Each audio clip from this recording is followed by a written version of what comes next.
ये electronic technique चूक है भाई, प्लीज। Okay please. अब क्या तरीका है? नो, माननीय सदस्य, मैंने सारी बात, एक मिनट, आप बैठिए, प्लीज बैठिए, प्लीज बैठिए, प्लीज बैठिए। मैंने पूर्व में भी कह दिया है, सारे विषय को मेरे संज्ञान में आपने ला दिया है। कभी टेक्निकल चूक हो जाती है, मैं सारे विषय की जांच कराऊंगा। Okay okay, please please please please please please, माननीय सदस्यगण प्लीज बैठिए। माननीय प्लीज एक मिनट बैठिए, ये व्यवस्था ठीक नहीं है, आप बैठिए बैठिए बैठिए, क्या बैठिए बैठिए प्लीज, विषय आपको मौका देंगे प्लीज, ऐसे क्या? हाँ चलिए प्लीज, कोई अपमान नहीं है, टेक्निकल चूक है। ओके प्लीज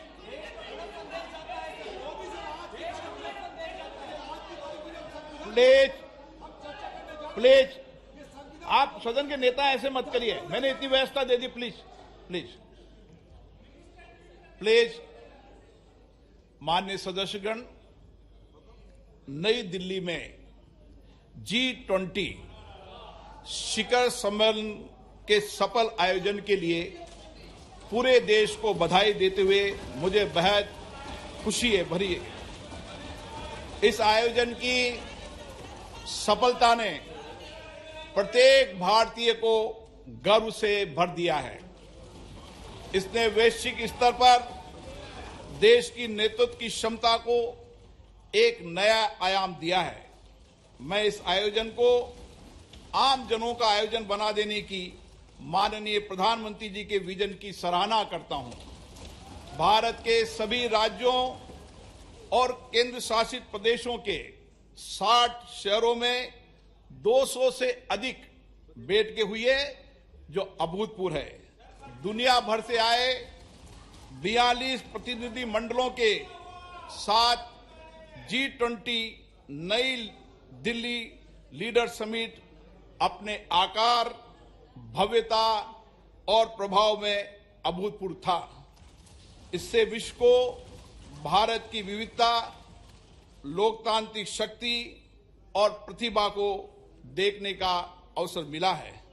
भारत की G20 की अध्यक्षता समावेशी, आकांक्षी, कार्य उन्मुख, निर्णायक और जन केंद्रित रही है। G20 नेताओं के शिखर सम्मेलन में लिए गए निर्णय परिवर्तनकारी हैं और ये आने वाले दशकों में वैश्विक व्यवस्था को नया रूप देने में सहायक होंगे। माननीय प्रधानमंत्री जी के विजन और मार्गदर्शन में G20 नई दिल्ली लीडर्स समिट घोषणा पत्र को सर्वसम्मति से अपनाया गया और संवेदनशील मुद्दों पर भी सबकी सहमति बनी। विश्व स्तर पर यह स्वीकार किया गया है कि भारत के नेतृत्व एवं सक्रिय प्रयासों के कारण वैश्विक उत्तर दक्षिण के बीच दूरी के पाटने और पूर्व पश्चिम ध्रुवीकरण को नियंत्रित करने में सफलता मिली है। ये विश्व में भारत के ऊंचे कद और बढ़ती प्रतिष्ठा तथा इस सरकार द्वारा पिछले 9 वर्षों में किए गए कार्यों को दर्शाता है। माननीय प्रधानमंत्री जी के नेतृत्व में भारत को जो वैश्विक सद्भावना प्राप्त हुए, ये उसी का प्रमाण है। ये इस बात की भी स्वीकृति है कि कई प्रकार के विभाजनों से ग्रस्त विश्व में भारत शांति और संयम की आवाज है। भारत की अध्यक्षता में ग्लोबल साउथ की आवाज को G20 की चर्चा के केंद्र में लाने में महत्वपूर्ण भूमिका निभाई है। अपनी अध्यक्षता की शुरुआत में भारत ने जनवरी 2023 में voice of the global south शिखर सम्मेलन की मेजबानी की, जिसमें 125 देशों के नेतृत्व ने भाग लिया। ग्लोबल साउथ के देशों की प्राथमिकताओं और अपेक्षाओं को G20 एजेंडे में शामिल किया गया।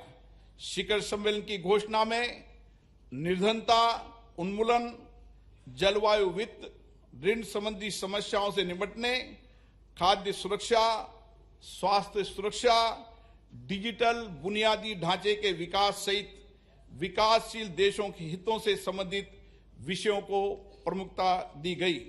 माननीय प्रधानमंत्री जी की पहल के कारण अफ्रीकी संघ को G20 के स्थायी सदस्य के रूप में स्वीकार करने का ऐतिहासिक निर्णय लिया गया।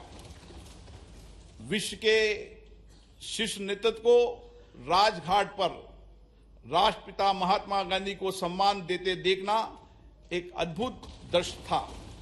उन सभी ने महात्मा गांधी द्वारा प्रतिपादित शांति और अहिंसा के सार्वभौमिक विचार और वर्तमान समय में इसकी प्रासंगिकता को स्वीकार किया गया। माननीय प्रधानमंत्री जी ने स्वयं अंतर्राष्ट्रीय संस्थानों में सुधार करने, उसमें समय के अनुसार बदलाव लाने का पुरजोर समर्थन किया। इस विभाजित विश्व में स्थिरता, वृद्धि और विकास सुनिश्चित करने के लिए वास्तविक बहुपक्षवाद के लिए यह महत्वपूर्ण है। माननीय सदस्यगण, G20 का दृष्टिकोण अर्थ केंद्रित न होकर अब व्यापक रूप से मानव केंद्रित हो गया है। सतत विकास लक्ष्यों को साकार करने, अंतर्राष्ट्रीय वित्तीय संस्थानों में सुधार करने, डिजिटल सार्वजनिक बुनियादी ढांचे की स्थापना करने, हरित विकास समझौतों को प्रोत्साहित करने, महिलाओं के नेतृत्व के विकास को प्रोत्साहित करने, डिजिटल स्वास्थ्य पर वैश्विक पहल करने, पारंपरिक चिकित्सा की भूमिका को मान्यता दिए जाने जैसे विषयों को प्राथमिकता दी गई, वह सराहनीय है। G20 शिखर सम्मेलन के प्रमुख परिणामों में अंतर्राष्ट्रीय अर्थव्यवस्थाओं को अधिक सक्रिय करना, विकास के लिए अधिक संसाधनों की उपलब्धता, पर्यटन का विस्तार, विश्व स्तर पर कार्य के अवसर, मोटे अनाज के उत्पादन और उपभोग के माध्यम से सुदृढ़ खाद्य सुरक्षा, कौशल की कमी और गतिशीलता की समस्या का समाधान करना, ग्लोबल वैल्यू चेन की मैपिंग, MSME की सहायता करना और जैव ईंधन के लिए प्रतिबद्धता शामिल है। इनका लाभ पूरे देश को प्राप्त होगा। शिखर सम्मेलन के दौरान भारत मध्य पूर्व यूरोप आर्थिक कॉरिडोर और वैश्विक जैव ईंधन गठबंधन का शुभारंभ अत्यंत महत्वपूर्ण है। इन पहलों से एक कनेक्टेड भविष्य की नींव रखी गई है, जिसमें आगे भी भारत की महत्वपूर्ण भूमिका बनी रहेगी। पर्यावरण समर्थन के लिए लाइफ संबंधी उच्च स्तरीय सिद्धांतों को अंगीकृत किए जाने और जलवायु संबंधी लक्ष्यों को पूरा करने के लिए जलवायु वित्त और निवेश में बड़े पैमाने पर वृद्धि की आवश्यकता को विकसित देशों द्वारा स्वीकार किए जाने से इस क्षेत्र में भारत का नेतृत्व स्पष्ट रूप से प्रदर्शित हुआ है। भारत की अध्यक्षता में महिलाओं और आपदा जोखिम को कम किए जाने के बारे में G20 कार्य समूह के गठन के साथ साथ स्टार्टअप पर एक नए G20 की स्थापना के रूप में नई उपलब्धि दर्ज की गई है। खाद्य सुरक्षा के संबंध में दक्कन उच्च स्तरीय पहल, भूमि संबंधी पहल पर गांधीनगर रोड मैप, पर्यटन के विषय पर गोवा रोड मैप, नीली और महासागरीय अर्थव्यवस्था पर चेन्नई उच्च स्तरीय पहल और काशी सांस्कृतिक पथ से आने वाले समय में विभिन्न क्षेत्रों में विश्व का मार्गदर्शन होगा और हमारे देश गौरवान्वित होंगे। अगले माह हमारी संसद को हमारे G20 अध्यक्षता के क्रम में पार्लियामेंट P20 फोरम की मेजबानी करने का सम्मान मिलेगा। मैं इस प्रतिष्ठित सभा के प्रत्येक मान्य सदस्यों से अनुरोध करता हूं कि वे लोकतंत्र की जननी भारत की भूमि पर पूरे विश्व का स्वागत करने और वसुदेव कुटुंबकम, एक पृथ्वी, एक परिवार, एक भविष्य के मिशन को आगे बढ़ाने में शामिल हो। मुझे विश्वास है ये सभा इस ऐतिहासिक उपलब्धि पर माननीय प्रधानमंत्री जी के नेतृत्व की सराहना करने, भारत के लोगों को उत्साह बढ़ाने और सभी संगठनों और व्यक्तियों के योगदान को सराहना करने में मेरा साथ देगी। श्री सुनील कुमार सिंह।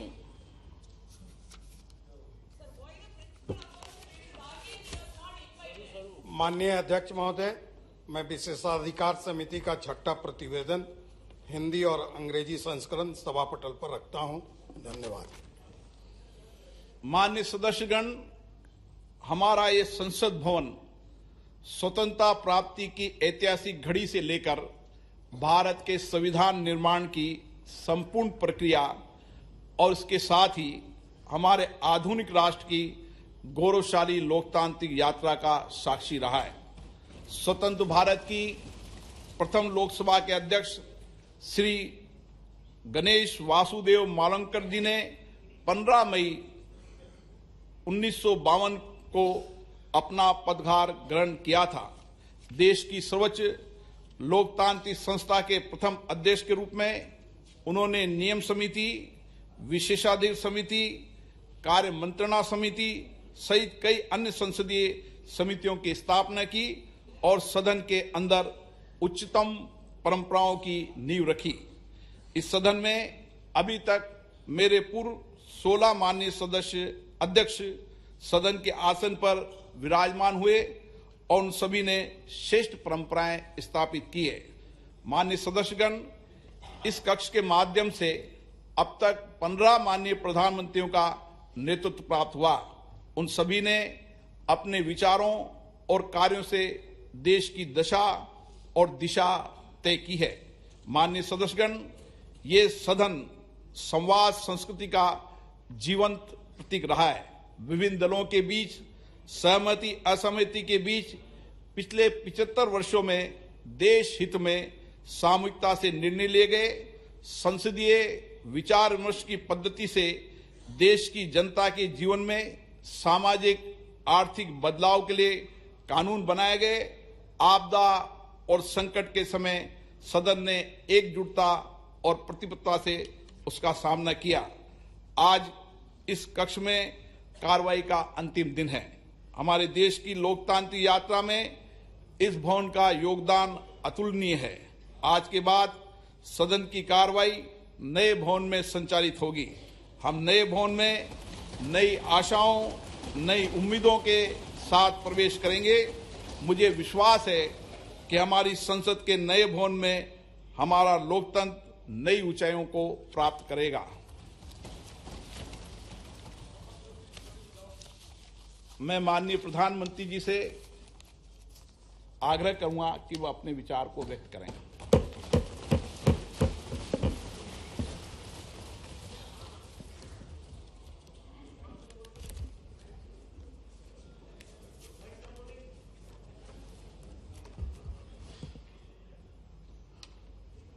माननीय अध्यक्ष जी, देश की 75 वर्षों की संसदीय यात्रा, उसका एक बार पुनः स्मरण करने के लिए और नए सदन में जाने से पहले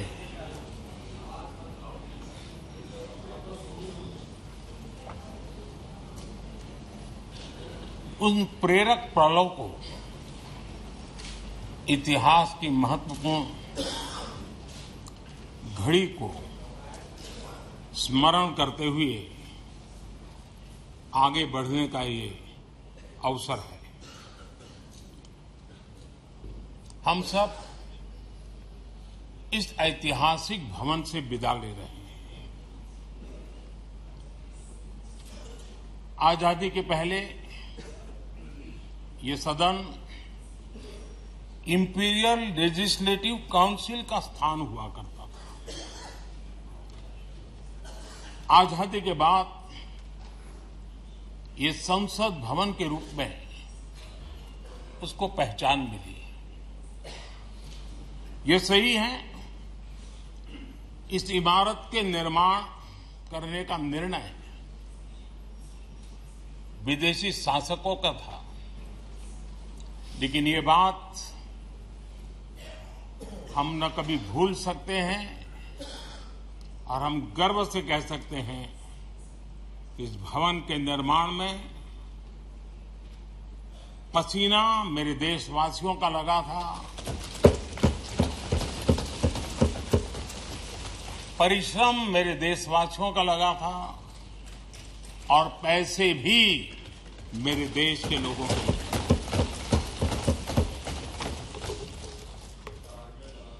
इस 75 वर्ष की हमारी यात्रा ने अनेक लोकतांत्रिक परंपराओं और प्रक्रियाओं का उत्तम से उत्तम सृजन किया है और इस सदन में रहे हुए सबने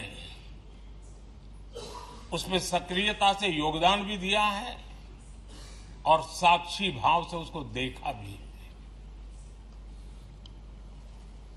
हम भले नए भवन में जाएंगे, लेकिन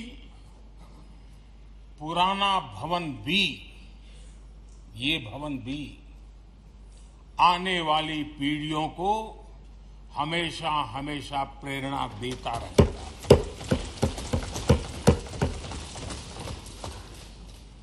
ये भारत के लोकतंत्र की स्वर्णिम यात्रा का एक महत्वपूर्ण अध्याय है,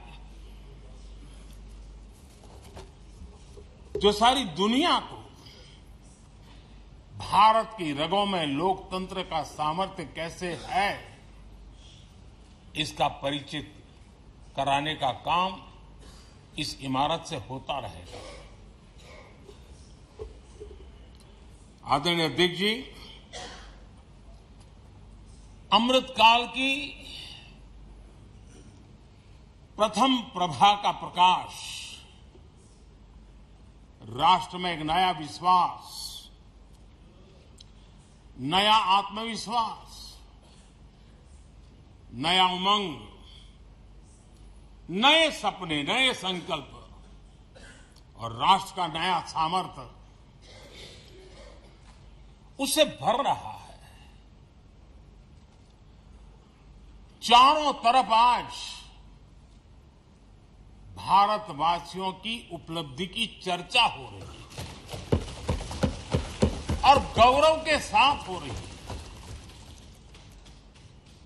ये हमारे 75 साल के संसदीय इतिहास का एक सामूहिक प्रयास का परिणाम है, जिसके कारण विश्व में आज वो गूंज सुनाई दे रही है।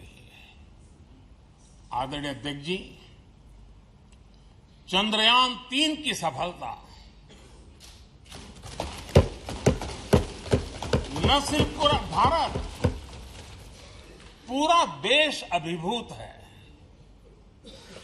और इसमें भारत के सामर्थ्य का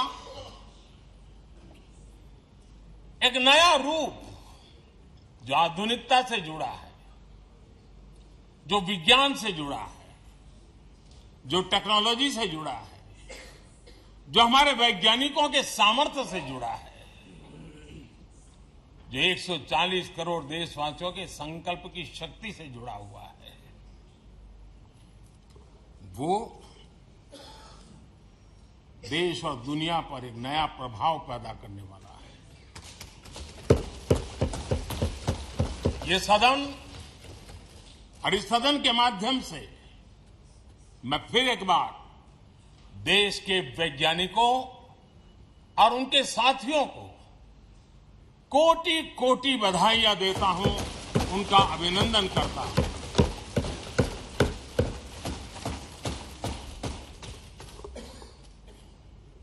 आदरणीय अध्यक्ष जी, ये सदन ने भूतकाल में जब नेम की समिट हुई थी, सर्वसम्मति से प्रस्ताव पारित करके देश के इस प्रयास को सराहा था। आज G20 की सफलता को भी आपने सर्वसम्मति से सराहा है। मैं मानता हूं देशवासियों का आपने गौरव बढ़ाया है।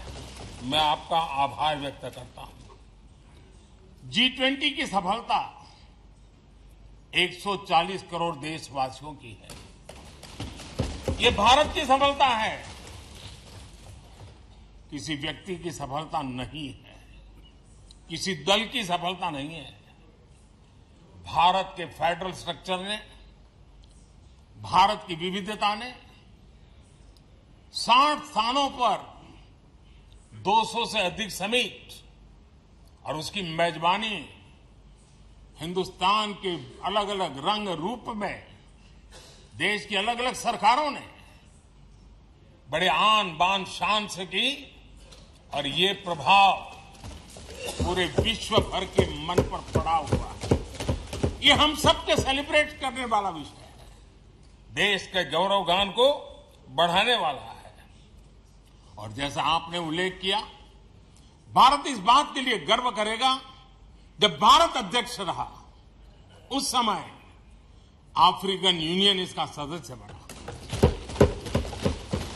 मैं उस इमोशनल पल को भूल नहीं सकता जब अफ्रीकन यूनियन की घोषणा हुई और अफ्रीकन यूनियन के प्रेसिडेंट, उन्होंने एक इंटरव्यू में कहा कि मेरे जीवन में ऐसी पल थी शायद मैं बोलते बोलते रो पड़ूंगा। आप कल्पना कर सकते हैं कि कितनी बड़ी अपेक्षा और आशाएं पूरी करने का काम भारत के भाग्य में आया। आदरणीय अध्यक्ष जी, भारत के प्रति शक करने का एक स्वभाव कई लोगों का बना हुआ है और जब आजादी मिली तब से चल रहा है। इस बार भी यही था, कोई डिक्लेरेशन नहीं होगा, असंभव है। लेकिन ये भारत की ताकत है कि वह भी हुआ और विश्व सर्वसम्मति से एक साझा घोषणा पत्र लेकर के आगे का रोड मैप लेकर के यहां से प्रारंभ हुआ है। और अध्यक्ष जी, आपके नेतृत्व में, क्योंकि भारत की अध्यक्षता नवंबर के आखिरी दिन तक है, इसलिए अभी हमारे पास जो समय है उसका उपयोग हम करने वाले हैं और आपकी अध्यक्षता में दुनिया भर के जो G20 के सदस्य हैं, P20 पार्लियामेंट के स्पीकर्स की एक समिट जैसे आपने घोषणा की, सरकार का आपके इस प्रयासों को पूरा समर्थन रहेगा, पूरा सहयोग रहेगा। आदरणीय अध्यक्ष जी, हम सबके लिए गर्व की बात है कि आज भारत विश्व मित्र के रूप में अपनी जगह बना पाया है। पूरा विश्व भारत में अपना मित्र खोज रहा है, पूरा विश्व भारत की मित्रता को अनुभव कर रहा है और उसका मूल कारण है हमारे जो संस्कार है, वेद से विवेकानंद तक जो हमने पाया है। सबका साथ सबका विकास का मंत्र आज विश्व को हमें साथ लाने में जोड़ रहा है। आदरणीय अध्यक्ष जी, ये सदन से विदाई लेना एक बहुत ही भावुक पल है। परिवार भी अगर पुराना घर छोड़कर के नए घर जाता है तो बहुत सारी यादें कुछ पल के लिए उसको झकझोर देती है और हम जब ये सदन को छोड़ के जा रहे हैं तो हमारा मन मस्तिष्क भी उन भावनाओं से भरा हुआ है, अनेक यादों से भरा हुआ है। खट्टे मीठे अनुभव भी रहे हैं, नोकझोंक भी रही है, कभी संघर्ष का माहौल भी रहा है और कभी इसी सदन में उत्सव और उमंग का माहौल भी रहा है। ये सारी स्मृतियां हमारे साथ हम सबकी साझी स्मृतियां हैं। ये हम सबकी साझी विरासत है और इसलिए इसका गौरव भी हम सबका साझा है।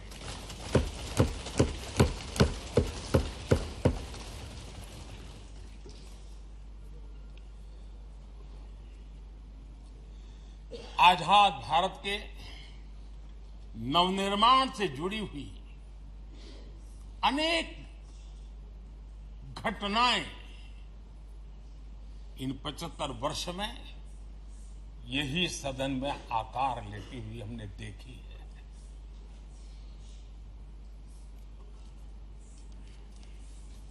आज हम जब इस सदन को छोड़ करके नए सदन की ओर प्रस्थान करने वाले हैं, तब भारत के सामान्य मानवीय की भावनाओं को जहां जो आदर मिला है, सम्मान मिला है, उसकी अभिव्यक्ति का भी एक अवसर है। और इसलिए आदरणीय अध्यक्ष जी, मैं पहली बार जब संसद का सदस्य बना और पहली बार एक सांसद के रूप में इस भवन में मैंने प्रवेश किया, तो सहज रूप से मैंने इस संसद भवन के दौर पक्ति पर अपना शीश झुका करके इस लोकतंत्र के मंदिर को श्रद्धा भाव से नमन करते हुए मैंने पैर रखा था। वो पल मेरे लिए भावनाओं से भरी हुई थी। मैं कल्पना नहीं कर सकता था, लेकिन भारत के लोकतंत्र की ताकत है, भारत के सामान्य मानवीय की लोकतंत्र के प्रति श्रद्धा का प्रतिबिंब है कि रेलवे प्लेटफॉर्म पर गुजारा करने वाला एक गरीब परिवार का बच्चा पार्लियामेंट पहुंच गया था।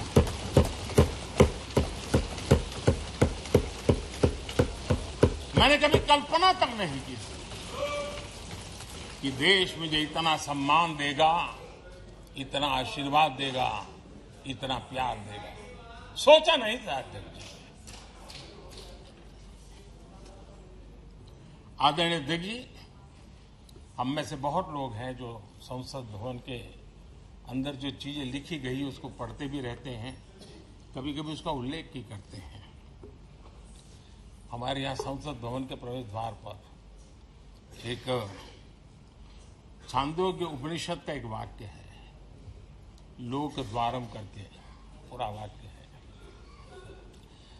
उसका मतलब ये होता है कि जनता के लिए दरवाजे खोलिए और देखिए कि कैसे वो अपने अधिकारों को प्राप्त करती है। हमारे ऋषि मुनियों ने लिखा हुआ, हमारे प्रवेश द्वार पर लिखा हुआ। हम सब और हमारे पहले जो यहां रहे हैं वो भी इस सत्यता के साक्षी है। आदरणीय अध्यक्ष जी, समय रहते जैसे जैसे वक्त बदलता गया, यह हमारे सदन की संरचना भी निरंतर बदलती रही है और अधिक समावेशी बनती गई है।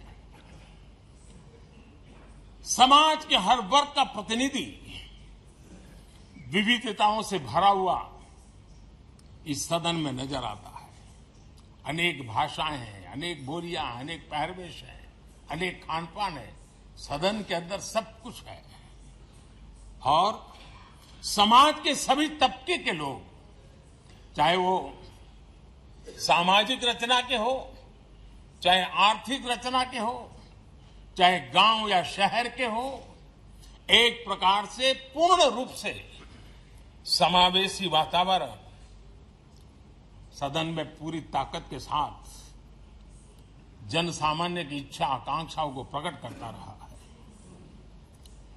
दलित हो, पीड़ित हो, आदिवासी हो, पिछड़े हो, महिलाएं हो, हर एक का धीरे धीरे धीरे योगदान बढ़ता चला गया है।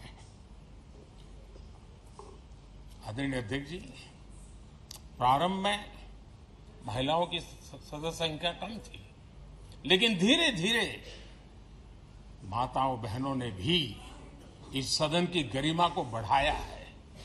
इस सदन के गरिमा में बहुत बड़ा बदलाव लाने में उनका योगदान रहा है। आदरणीय अध्यक्ष जी, प्रारंभ से अब तक एक मोटा हिसाब लगाता था, करीब 7,500 से अधिक जनप्रतिनिधि दोनों सदनों में मिलाकर के योगदान दे चुके हैं। इतने सालों में 7,500 से करीब ज्यादा। इस कालखंड में करीब 600 महिला सांसदों ने भी इस सदन की गरिमा को बढ़ाया है, दोनों सदन की। और आदरणीय अध्यक्ष जी, आप जानते हैं इस सदन में आदरणीय इंद्रजीत गुप्ता जी 43 ईयर, अगर मेरी गलती नहीं हो तो 43 ईयर इस सदन में लंबा समय बैठ करके इस सदन के साक्षी बनने का उनको सौभाग्य मिला। और यही सदन है आदरणीय अध्यक्ष जी जहां शकीकुर रहमान जी 93 की एज में भी सदन में अपना योगदान देते रहे, जबकि उनकी उम्र 93। और आदरणीय अध्यक्ष जी, ये भारत के लोकतंत्र की ताकत है कि 25 साल की उम्र की चंद्रमणि मुर्मू इस सदन की सदस्य बनी थी। सिर्फ 25 साल की उम्र की सबसे छोटी उम्र की सदस्य बनी थी। आदरणीय अध्यक्ष महोदय, वाद विवाद कटाक्ष ये सब कुछ हम सबने अनुभव किया है, हम सबने इनिशिएट भी किया है, कोई बाकी नहीं है। लेकिन उसके बावजूद भी शायद जो परिवार भाव हम लोगों के बीच में रहा है, हमारे पहले की पीढ़ियों में भी रहा है, जो लोग प्रचार माध्यमों से हमारे यहां का रूप देखते हैं और बाहर निकलते ही हमारा जो अपनापन होता है, परिवार भाव होता है, वो एक अलग ही ऊंचाई पर ले जाता है। और ये भी इस सदन की ताकत है, एक परिवार भाव। और उसके साथ साथ हम कभी कड़वाहट पाल करके नहीं जाते हैं।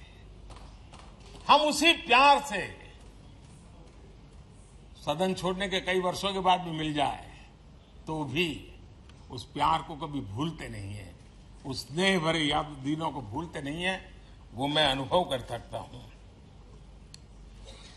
आदरणीय अध्यक्ष जी, हमारे पहले भी और वर्तमान भी हमने कई बार देखा है कि अनेक संकटों के बावजूद भी, अनेक असुविधाओं के बावजूद भी सांसद सदन में आए हैं और उन्होंने शारीरिक पीड़ा भी असह्य हो तो भी सदन में एक सांसद के रूप में, जनप्रतिनिधि के रूप में अपना कर्तव्य निभाया है। ऐसी अनेक घटनाएं आज हमारे सामने हैं। गंभीर बीमारियों के बावजूद भी कोई व्हीलचेयर में आना पड़ा, किसी को डॉक्टरों को बाहर खड़े रख करके अंदर आना पड़ता था, लेकिन सभी सांसदों ने कभी न कभी इस प्रकार से अपनी भूमिका निभाई। कोरोना काल हमारे सामने उदाहरण है।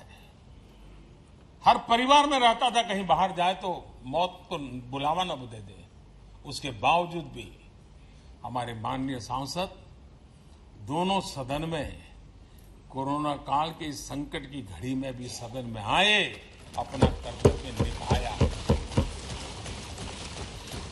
हमने राष्ट्र का काम रुकने नहीं दिया। आवश्यकता पड़ी, डिस्टेंस रखना भी था और बार बार टेस्टिंग भी करना पड़ता था। सदन में आते थे लेकिन मास्क पहनना पड़ता था। बैठने की रचना भी अलग अलग की, समय भी बदले गए। हर चीज के साथ राष्ट्र का काम रुकना नहीं चाहिए, इस भाव से सभी सदस्यों ने इस सदन को अपने कर्तव्य का महत्वपूर्ण अंग माना, संसद को चलाए रखा। और मैंने देखा है कि इस सदन से इतना लगाव लोगों का रहता है कि पहले कभी हम देखते थे कोई 30 साल पहले सांसद रहा होगा, कोई 35 साल पहले रहा होगा, लेकिन वो सेंट्रल हॉल तो जरूर आएगा।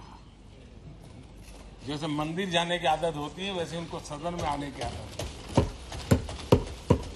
इस जगह का लगाव बन जाता है, एक आत्मीय भाव से जुड़ाव हो जाता है। और ऐसे बहुत से पुराने लोग हैं जो आते जाते में मन करता है जरा चलो एक चक्कर काट ले। आज उनका जनप्रतिनिधि के नाते दायित्व नहीं है, लेकिन भूमि के प्रति उनका लगाव हो जाता है। ये सामर्थ्य होता है इस सदन का। आदरणीय अध्यक्ष महोदय, आजादी के बाद बहुत बड़े बड़े विद्वान लोगों ने बहुत आशंकाएं व्यक्त की थी। पता नहीं देश का क्या होगा, चल पाएगा कि नहीं चल पाएगा, एक रहेगा कि बिखर जाएगा, लोकतंत्र बना रहेगा नहीं, 50।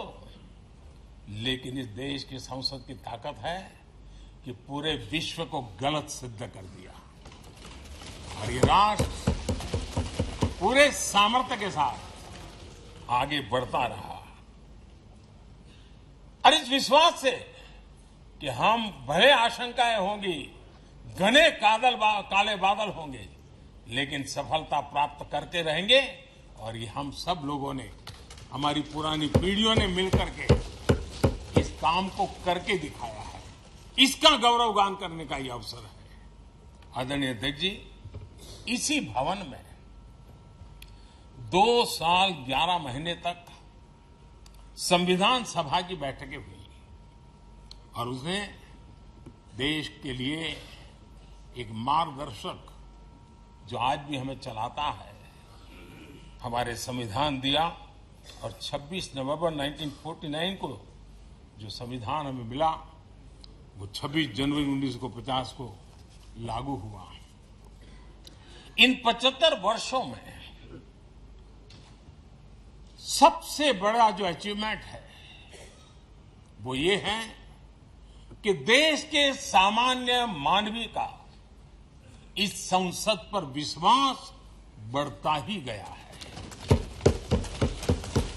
और लोकतंत्र की सबसे बड़ी ताकत यही है कि इस महान संस्था के प्रति, इस महान इंस्टीट्यूशन के प्रति, इस व्यवस्था के प्रति उनका विश्वास अटूट रहे, विश्वास उनका बना रहे। इन 75 वर्षों में हमारी संसद ने जन भावनाओं की अभिव्यक्ति का भवन भी बना दिया। यहां जन भावनाओं की पुरजोश अभिव्यक्ति और हम देखते हैं राजेंद्र बाबू से लेकर डॉक्टर कलाम, रामनाथ जी कोविंद और अभी द्रौपदी मुर्मू जी, इन सब के संबोधन का लाभ हमारे सदनों को मिला है, उनका मार्गदर्शन मिला है। आदरणीय अध्यक्ष जी, पंडित नेहरू जी, शास्त्री जी, वहां से लेकर के अटल जी, मनमोहन सिंह जी तक एक बहुत बड़ी श्रृंखला जिसने इस सदन का नेतृत्व किया है और सदन के माध्यम से देश को दिशा दी है, देश को नए रंग रूप में ढालने के लिए उन्होंने परिश्रम किया है, पुरुषार्थ किया है। आज उन सब का गौरवगान करने का भी अवसर है। आदरणीय अध्यक्ष जी, सरदार वल्लभ भाई पटेल, लोहिया जी, चंद्रशेखर जी, आडवाणी जी, न जाने अनगिनत नाम जिन्होंने हमारे इस सदन को समृद्ध करने में, चर्चाओं को समृद्ध करने के लिए देश के सामान्य से सामान्य व्यक्ति की आवाज को ताकत देने का काम इस सदन में किया है। विश्व के भी अनेक राष्ट्राध्यक्षों ने हमारे इन सदनों को संबोधित करने का भी अवसर आए हैं और उनकी बातों में भी भारत के लोकतंत्र के प्रति आदर का भाव व्यक्त हुआ है। आदरणीय अध्यक्ष जी, उमंग उत्साह के पल के बीच भी कभी सदन की आंख से आंसू भी बहे। ये सदन दर्द से भर गया जब देश को 3 अपने प्रधानमंत्री उनको अपने कार्यकाल में ही खोने की नौबत आई। नेहरू जी, शास्त्री जी और इंदिरा जी। तब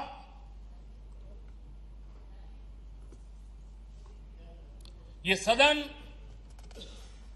अश्रुभीनी आंखों से उन्हें विदाई दे रहा था। आदरणीय अध्यक्ष जी, अनेक चुनौतियों के बावजूद भी हर स्पीकर ने, हर सभापति ने बेहतरीन तरीके से दोनों सदनों को सुचारू रूप से चलाया है और अपने कार्यकाल में उन्होंने जो निर्णय किए हैं वो निर्णय मावलंकर जी से काल से शुरू हुए हो या सुमित्रा जी के कालखंड के हो या बिरला जी के, आज भी उन निर्णयों को रेफरेंस पॉइंट माना जाता है। ये काम हमारे करीब 17 स्पीकर और उसमें 2 हमारी महिला स्पीकर ने भी, और मावलंकर जी से लेकर के सुमित्रा ताई तक और बिरला जी का मार्गदर्शन आज भी हमें मिल रहा है। हर एक ने अपनी अपनी शैली रही है, लेकिन उन्होंने सबको साथ लेकर के नियमों कानूनों के बंधन में इस सदन को हमेशा ऊर्जावान बनाए रखा है। मैं आज उन सभी स्पीकर महोदय को भी आज वंदन करता हूं, अभिनंदन करता हूं।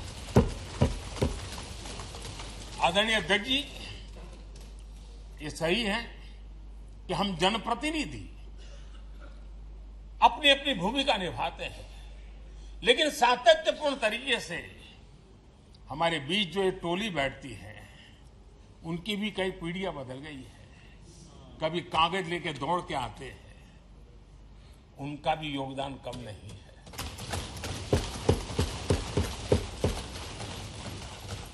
हमें कागज पत्र पहुंचाने के लिए दौड़ते हैं, सदन में कोई गलती न हो जाए, उसके निर्णय में कोई गलत न हो जाए, उसके लिए वो चौकन्ने रहते हैं। जो काम इनके द्वारा हुआ है उसने भी सदन के क्वालिटी ऑफ गवर्नेंस में तेजी लाने में बहुत बड़ी मदद की है। मैं उन सभी साथियों का और इनके पूर्व में जो रहे हैं उनका भी हृदय से अभिनंदन करता हूं। इतना ही नहीं, सदन मतलब ये खंड ही नहीं है, इस पूरे परिसर में अनेक लोगों ने, किसी ने हमें चाय पिलाई होगी, किसी ने पानी पिलाया होगा, किसी ने रात रात चली हुई सदन को किसी को भूखा पेट रहने नहीं दिया होगा। कई प्रकार की सेवाएं की होगी। किसी ने माली ने इसके बाहर के एनवायरनमेंट को संभाला होगा, किसी ने इसकी सफाई की होगी। न जाने कितने ही अनगिनत लोग होंगे जिन्होंने हम सब अच्छे ढंग से काम कर सके, और यहां जो काम हो वो काम देश को आगे बढ़ाने के लिए अधिक से अधिक तेजी से हो, उसके लिए जो माहौल बनाना, व्यवस्था बनाना, उसके लिए जिसने योगदान दिया है, मेरी तरफ से भी और इस सदन की तरफ से भी मैं उनका विशेष रूप से नमन करता हूं।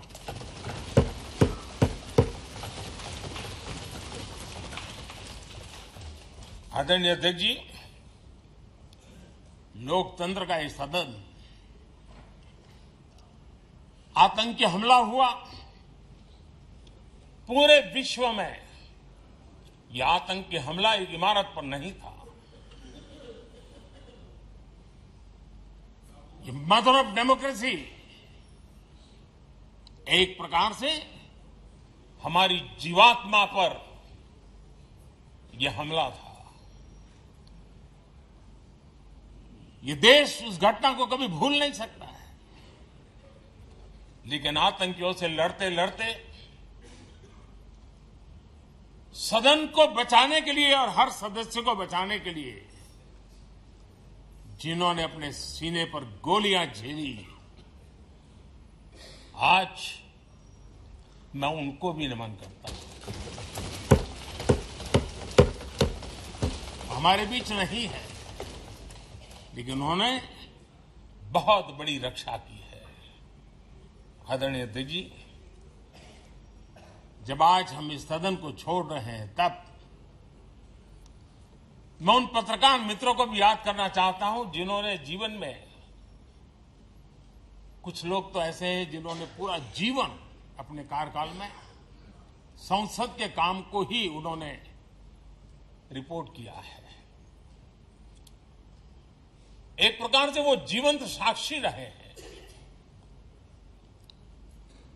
उन्होंने यहां की पल पल की जानकारी देश तक पहुंचाई, और तब तो ये सारा टेक्नोलॉजी अवेलेबल नहीं थी। तब वही लोग थे जो यहां की बात पहुंचाते थे, और उनका सामर्थ्य था वो अंदर की भी पहुंचाते थे और अंदर के अंदर की भी पहुंचाते थे।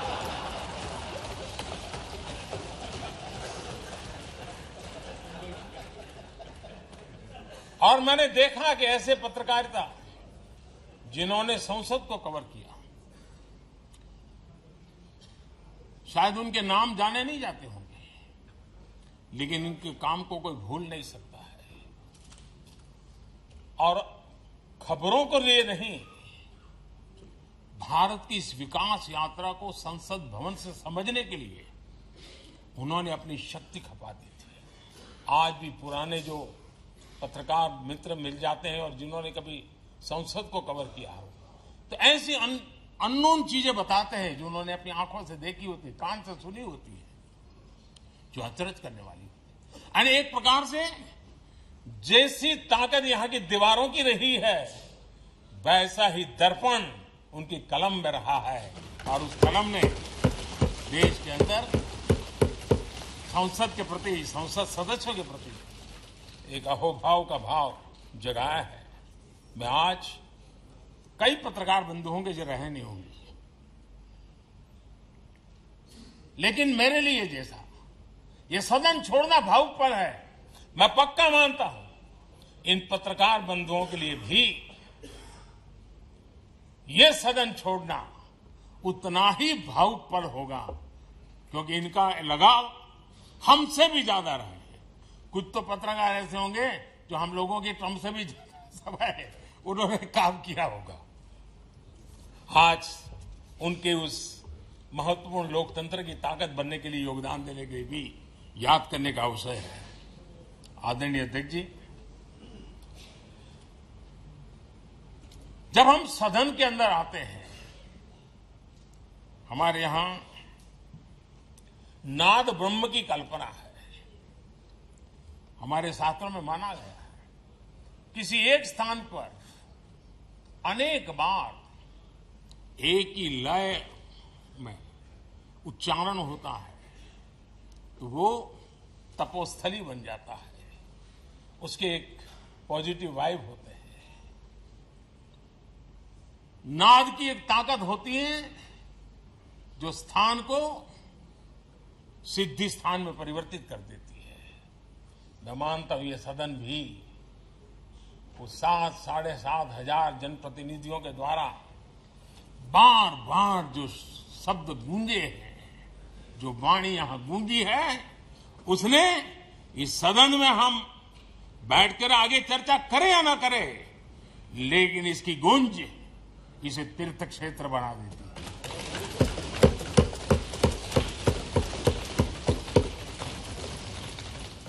एक जागृत जगह बन जाती है।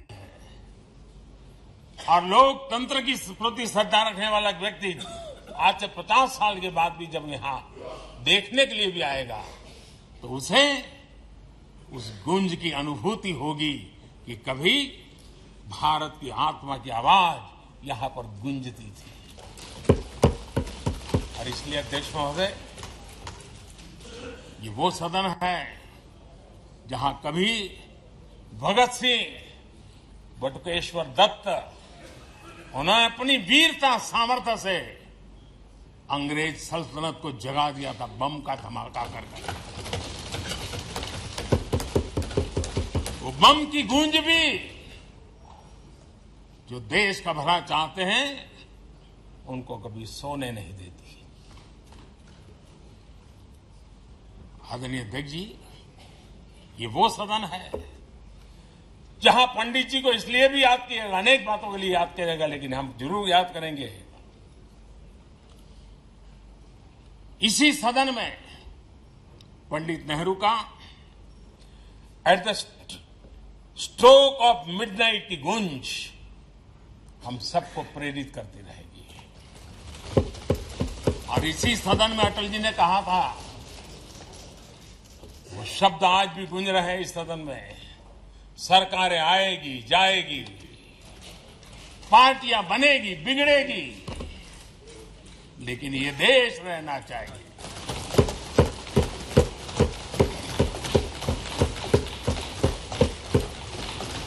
आदरणीय अध्यक्ष जी, पंडित नेहरू की जो प्रारंभिक मंत्री परिषद थी, बाबा साहब आम्बेडकर जी एक मंत्री के रूप में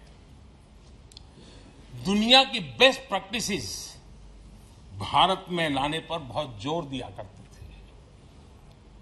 फैक्ट्री कानून में अंतर्राष्ट्रीय सुझावों को शामिल करने पर बाबा साहब सर्वाधिक आग्रही रहे थे और उसका परिणाम आज देश को लाभ मिल रहा है। बाबा साहब आम्बेडकर ने देश को नेहरू जी की सरकार में वाटर पॉलिसी दी थी और उस वाटर पॉलिसी बनाने में बाबा साहब आम्बेडकर की बहुत बड़ी भूमिका रही थी। आदरणीय अध्यक्ष जी, हमें जानते हैं कि भारत में बाबा साहब आम्बेडकर एक बात हमेशा कहते थे कि भारत में सामाजिक न्याय के लिए भारत का औद्योगिकरण होना बहुत जरूरी है, क्योंकि देश के दलित पिछड़ों के पास जमीन ही नहीं है, वो क्या करेगा? औद्योगिकरण होना चाहिए। और बाबा साहब इस बात को मान करके डॉक्टर श्यामा प्रसाद मुखर्जी, जो पंडित नेहरू के मंत्री थे, उन्होंने इस देश में और पहले वाणिज्य मंत्री के रूप में और उद्योग मंत्री के रूप में उन्होंने इंडस्ट्री पॉलिसी इस देश में लाई थी। आज भी कितनी ही इंडस्ट्री पॉलिसी बने, लेकिन उसकी आत्मा वही होती है जो पहली सरकार के थी और उनका भी बहुत बड़ा अहम योगदान रहा था। आदरणीय अध्यक्ष जी, लाल बहादुर शास्त्री जी ने 65 के युद्ध में हमारे देश के जवानों में का हौसला बुलंद करना, उनके सामर्थ्य के लिए को पूरी तरह राष्ट्र में झोंक देने की प्रेरणा इसी सदन में से दी थी लाल बहादुर शास्त्री का। और यहीं पर उन्होंने ग्रीन रिवॉल्यूशन के लिए एक मजबूत नींव लाल बहादुर शास्त्री जी ने रखी थी। आदरणीय अध्यक्ष जी, बांग्लादेश की मुक्ति का आंदोलन और उसका समर्थन भी इसी सदन ने इंदिरा गांधी के नेतृत्व में किया था।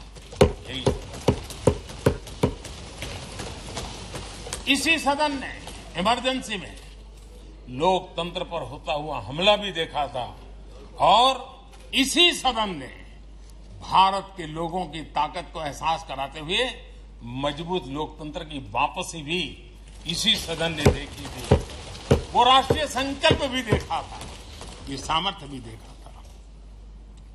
आदरणीय अध्यक्ष जी, ये सदन इस बात का हमेशा ऋणी रहेगा क्योंकि इसी सदन में हमारे पूर्व प्रधानमंत्री चरण सिंह जी ने ग्रामीण मंत्रालय का गठन किया था, रूरल डेवलपमेंट मिनिस्ट्री। इसी सदन में मतदान की उम्र 21 से 18 करने का निर्णय हुआ था और देश की युवा पीढ़ी को इसका योगदान देने के लिए प्रेरित किया गया, उत्साहित किया गया था। हमारे देश ने गठबंधनों की सरकारें देखी, पीपी सिंह जी हो, चंद्रशेखर जी, और बाद में एक सिलसिला चला। लंबे अरसे से दिशा में देश जा रहा था, आर्थिक नीतियों के बोझ तले देश दबा हुआ था, लेकिन नरसिम्हा राव की सरकार थी जिन्होंने हिम्मत के साथ पुरानी आर्थिक नीतियों को छोड़ करके नई राह पकड़ने का फैसला किया था, जिसके आज देश को परिणाम मिलते हैं। अटल बिहारी वाजपेयी जी का सरकार भी हमने इसी सदन ने देखी, सर्व शिक्षा अभियान देश में आज वो महत्वपूर्ण बन गया है। आदिवासी कार्यालय मंत्रालय अटल जी ने बनाया, नॉर्थ ईस्ट का मंत्रालय अटल जी ने बनाया, न्यूक्लियर टेस्ट भारत के सामर्थ्य का परिचायक बन गया। और इसी सदन में मनमोहन जी की सरकार कैश फॉर वोट को भी, उस कांड को भी सदन ने देखा है। आदरणीय अध्यक्ष जी, सबका साथ सबका विकास का मंत्र, अनेक ऐतिहासिक निर्णय, दशकों से लंबित विषय, उनका स्थायी समाधान भी इसी सदन में हुआ। आर्टिकल 370, ये सदन हमेशा हमेशा गर्व के साथ कहेगा कि सदन के कारण one nation one tax, one nation one tax, GST का निर्णय भी इसी सदन ने किया। One rank one pension, OROP, ये भी इसी सदन ने देखा। गरीबों के लिए 10% आरक्षण कोई विवाद के बिना पहली बार देश में करने में सफल लगे। आदरणीय अध्यक्ष जी, भारत के लोकतंत्र में तमाम उतार चढ़ाव हमने देखे, और ये सदन लोकतंत्र की ताकत है, लोकतंत्र की ताकत की साक्षी है, जन विश्वास का एक केंद्र बिंदु रहा है।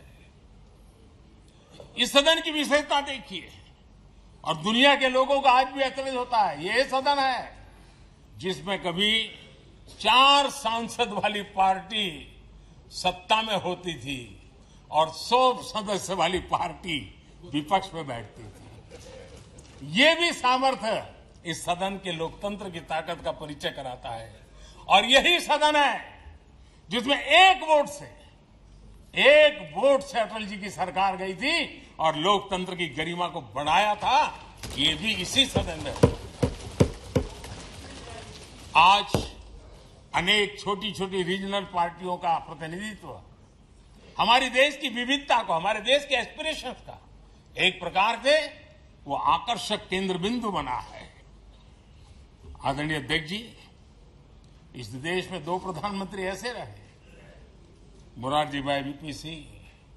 एक प्रकार से कांग्रेस में जीवन खपाया था, लेकिन एंटी कांग्रेस गवर्नमेंट का नेतृत्व कर रहे थे। ये भी इसकी विशेषता थी। और हमारे नरसिम्हा राव जी, वो तो बिस्तरा गोल करके घर जाने की तैयारी कर रहे थे, निवृत्ति की घोषणा कर चुके थे, लेकिन यही लोकतंत्र की ताकत देखिए, सदन की ताकत देखिए, वो प्रधानमंत्री के रूप में 5 साल हमारी सेवा कर।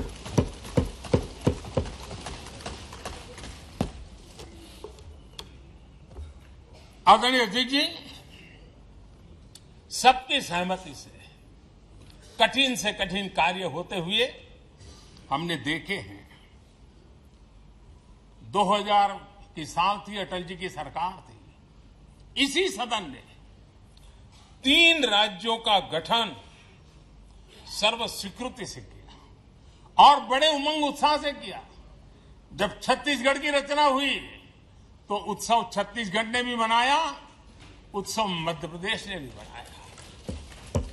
जब उत्तराखंड की रचना हुई तो उत्सव उत्तराखंड ने भी मनाया, उत्सव उत्तर प्रदेश ने भी मनाया। जब झारखंड की रचना हुई तो उत्सव झारखंड ने भी मनाया, उत्सव बिहार ने भी बताया।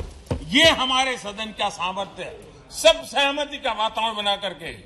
लेकिन कुछ कड़वी यादें वो भी हैं कि तेलंगाना के हक को दबोचने के लिए भारी प्रयास हुए, खून की नदियां भी बही, और बनने के बाद न तेलंगाना उत्सव मना पाया, न आंध्र उत्सव मना पाया।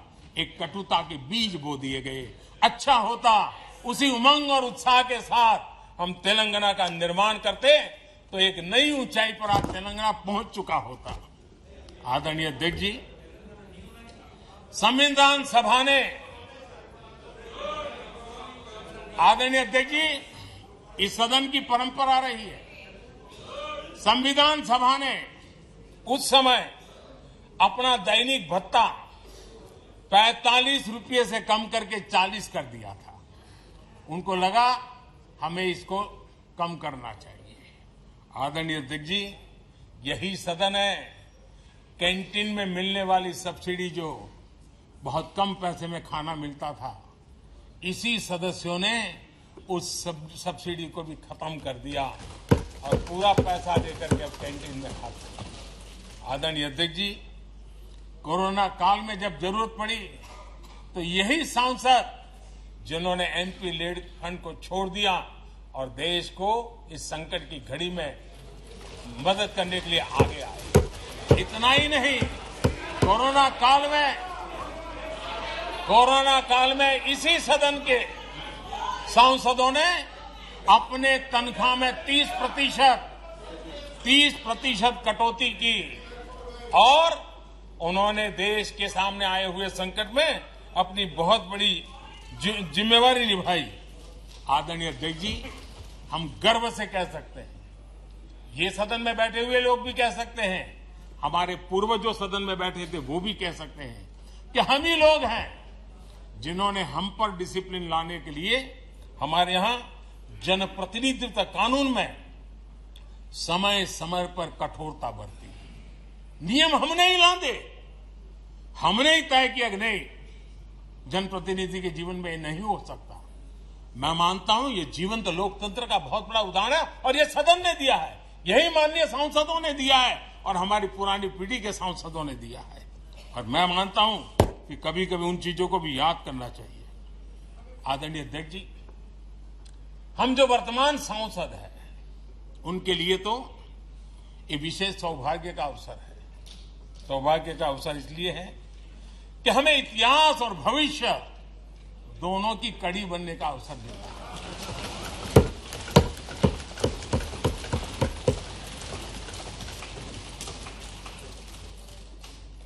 कल और आज से जुड़ने का हमें अवसर मिल रहा है और आने वाली कल निर्माण करने का एक नया विश्वास, नया उमंग, नए उत्साह के साथ हम यहां से विदाई लेने वाले हैं। आदरणीय अध्यक्ष महोदय, आज का दिवस सिर्फ और सिर्फ इस सदन के सभी 7,500 जनप्रतिनिधि रह चुके हैं उनके गौरवगान का पल है। इन दीवारों से हमने जो प्रेरणा पाई है, जो नया विश्वास पाया है, उसको लेकर जाने का है।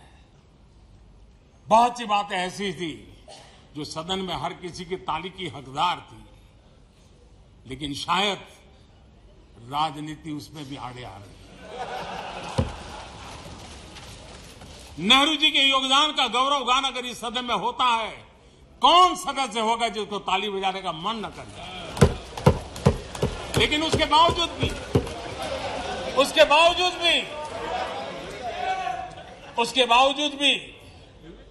देश के लोकतंत्र के लिए बहुत जरूरी है हम सब ने अपने यहां सोच लें। आदरणीय अध्यक्ष जी,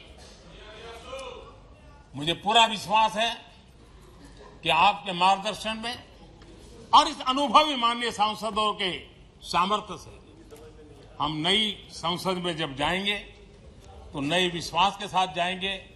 मैं फिर एक बार, आज पूरा दिवस आपने इन पुरानी स्मृतियों को ताजा करने के लिए दिया, एक अच्छे वातावरण में सबको याद करने का मौका दिया, इसके लिए मैं आप सबका, आपका हृदय से आभार व्यक्त करता हूं। और मैं सभी सदस्यों से आग्रह करूंगा कि अपने जीवन की ऐसी मधुर यादों को यहां हम जरूर व्यक्त करें, ताकि देश तक पहुंचे कि सचमुच में ये हमारा सदन, ये हमारे जनप्रतिनिधियों की गतिविधि सच्चे अर्थ में देश को समर्पित है। इसका भाव लोगों के तक पहुंचे, इसी एक अपेक्षा के साथ मैं फिर एक बार इस धरती को प्रणाम करता हूं, इस सदन को प्रणाम करता हूं। भारत के मंदिरों से बनी हुई हर एक दीवार के हर एक ईंटे को प्रणाम करता हूं और पिछले 75 साल में भारत के लोकतंत्र को नया सामर्थ्य शक्ति देने वाले हर गुंज को, उस नाद ब्रह्म को नमन करते हुए मेरी वाणी को विराम कर देता हूं। बहुत बहुत धन्यवाद।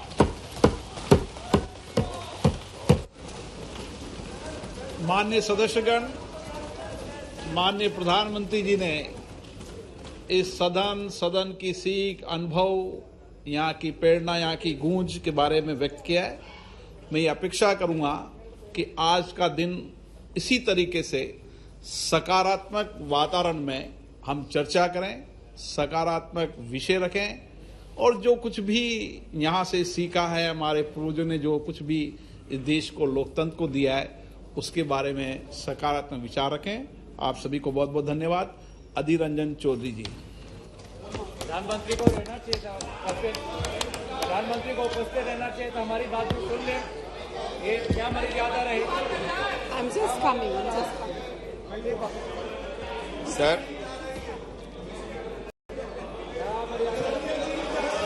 ये हमारे ये उनका बैग यहीं पे है, उनका बैग यहीं पे है, उनका बैग यहीं पे है। ये देखिए बैग, आपके बैग यहीं पे, आप तो चले नहीं गए, आप तो चली नहीं गए, आ रहे वापस। चिंता नहीं आ रही है। आपके कहाँ गए? बहुत लंबी भाषण के। अरे आ रहे भाई, आप कहाँ जा रहे?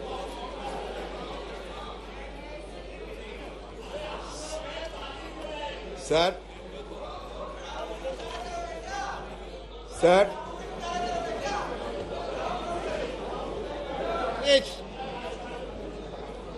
Please. Sir, I must appreciate your endeavor for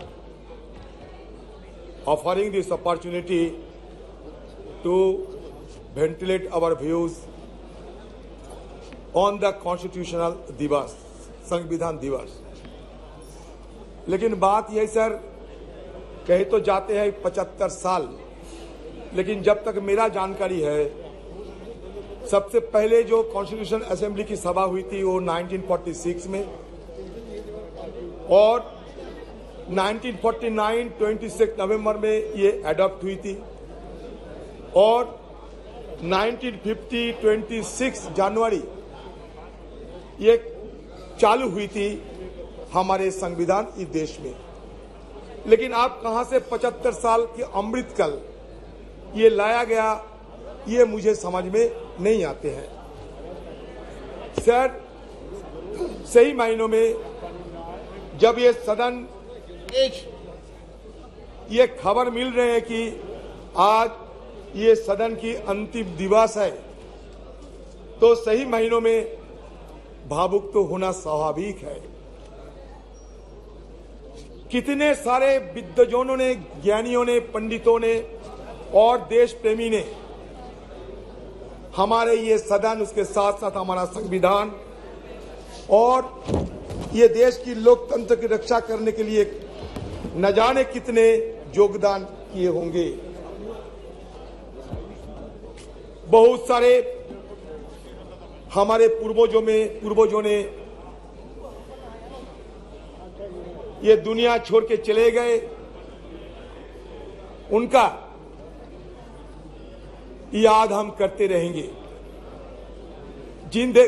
जिंदगी में ये सदन जरूर कहेगी कि जिंदगी में कितने दोस्त आए और कितने बिखर गए। किसी ने 2 रोज के लिए आए, तो किसी ने चलते ही सांस भर लिए।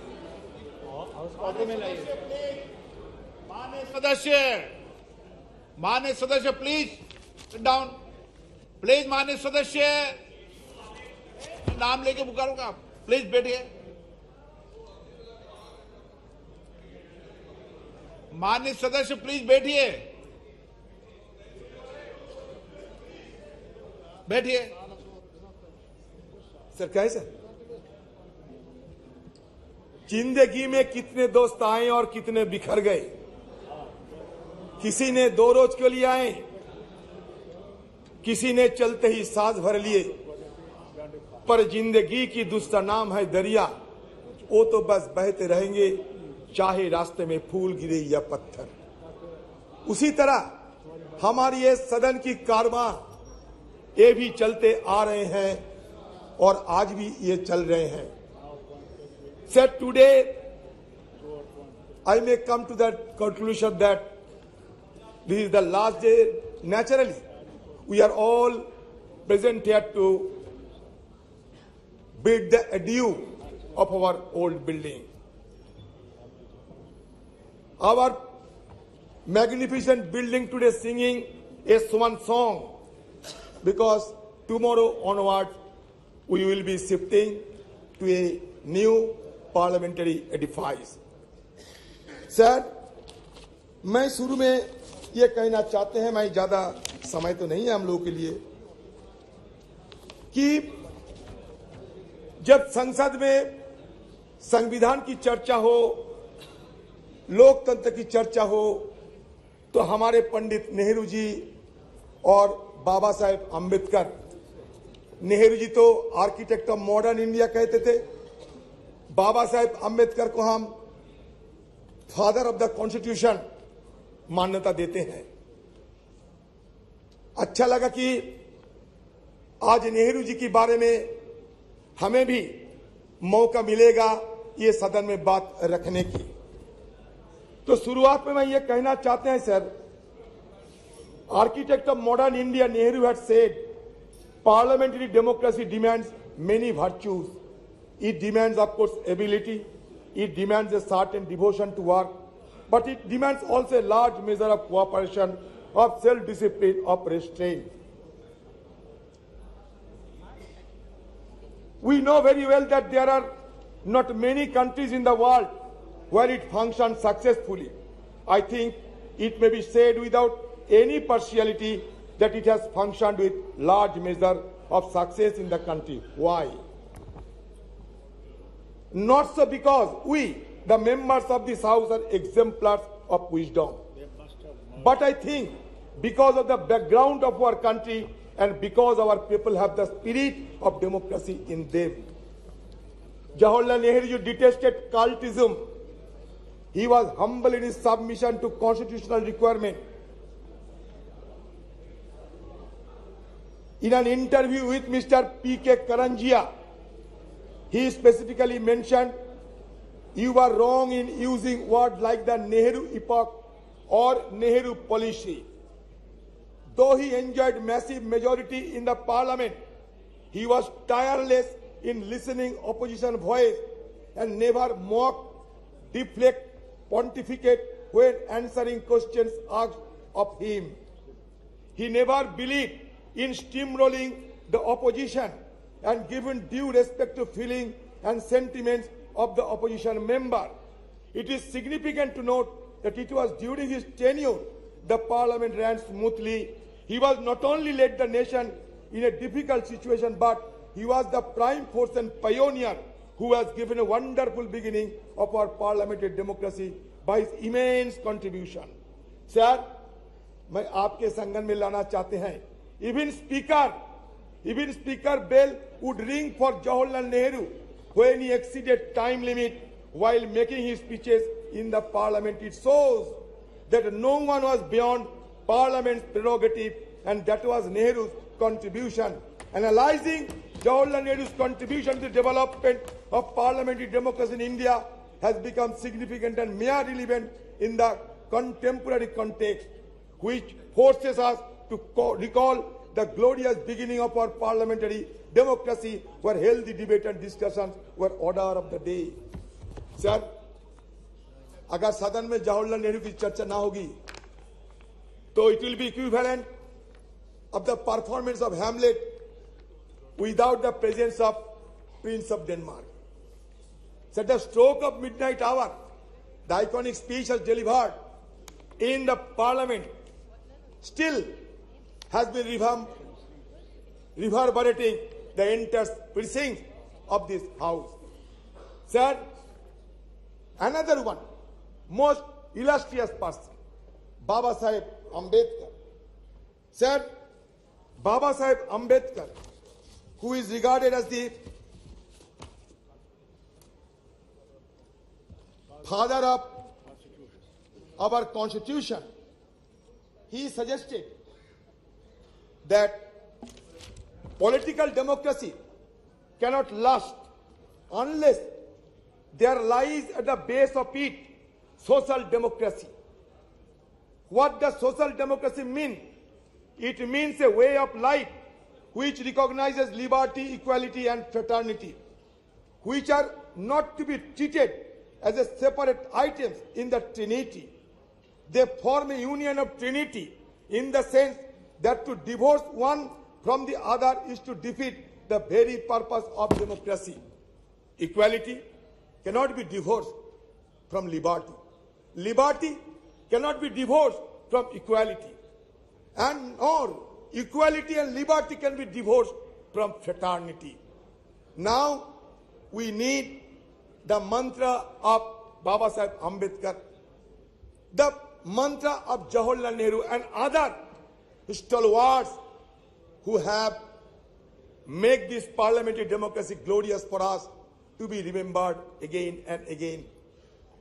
Sir, ये पार्लियामेंट में कभी भगत सिंह जी एक बम फेंका था, लेकिन किसी को आहत करने के लिए नहीं, ब्रिटिश सरकार को जगाने के लिए 1929 में। सर, ये सदन में हमला हुई थी 2001 साल में, आतंकवादी ने हमला किया था, हमारे वॉच एंड वार्ड और सारे लोग ये आतंकवादी हमला को रोके थे। आज हम सब के लिए हमारी तरफ से श्रद्धा अर्पण करना चाहते हैं। ये सदन के सारे मेंबरों के साथ साथ हमारे जितने स्टाफ है सर, ये मेहनत करते हुए आज इस सदन को इतना गरिमामय बनाया है।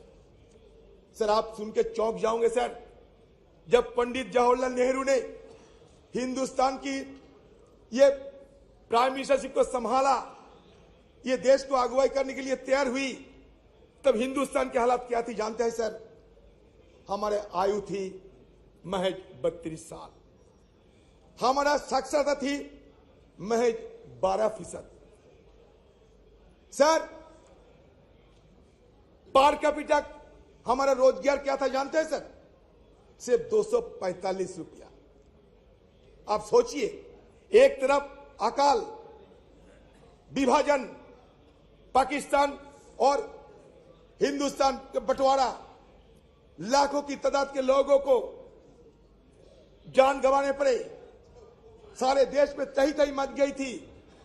उसी कठिन हालत में जवाहरलाल नेहरू साहब को ये सरकार को संभालने पड़ी, और उस समय की हमारे आर्थिक हाल को भी अब देखिए कि रोजाना हमारी देश की हर व्यक्ति को रोजगार थी सिर्फ 245 रुपया।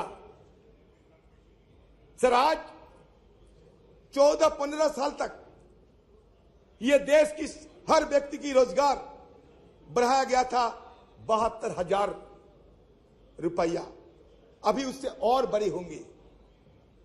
किसका मतलब किस जगह से उन्होंने शुरू किया था और किस जगह पहुंचे। इसीलिए उन्होंने कहा था उसी दिन कि long years ago we made tryst with destiny and the time comes when we will redeem our pledge. सिर्फ जवाहरलाल नेहरू नहीं, उस कॉन्स्टिट्यूएंट असेंबली में जितने लोग थे सारे ने ये शपथ ली थी कि हम देश को आगे बढ़ाएंगे, और देश आगे बढ़ते बढ़ते यहां तक पहुंचे। सर, चंद्रयान की बात हो रहे थे, आपको जानकारी देना चाहते हैं, 1946 में हमारे देश की आजादी के पहले ये नेहरू जी के नेतृत्व में एटॉमिक रिसर्च कमेटी बनाया गया था। 1948 से हमारे देश में ये नेहरू जी के नेतृत्व में हम सिर्फ आज की मॉडर्न टेक्नोलॉजी और आज की साइंस विज्ञान की तरफ हम आगे निकलते हुए हमें ये देश के लिए क्या किया सर? ये देश के लिए बनाया इसरो। विक्रम भाई साराभाई की अगुवाई में नेहरू जी की दर्शन से ये इसरो बने, आज नहीं 1964 में। और हमारे देश में 1975 में आर्यभट्ट हम लोग सैटेलाइट आसमान में भेजा था। लेकिन आज इसरो को हम क्या कहेंगे? Indian institute of space research कहेंगे और क्या कहेंगे पता नहीं।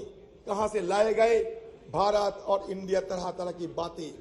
सर मैं दोबारा ये सरकार को ये जरूर ये कहना चाहते हैं सर, नहीं ये तर्क नहीं, इसरो की बात कहते हैं। सर आपको संगन में ये भी लेना चाहते हैं सर आपकी संगन में ये भी लेना चाहते हैं कि on the above of independence the constitution assembly met at 11 p.m. with President Rajendra Prasad in the chair. Sucheta Kripalini, a member from Uttar Pradesh, sang the first verse of Bande Mataram to mark the opening of special session.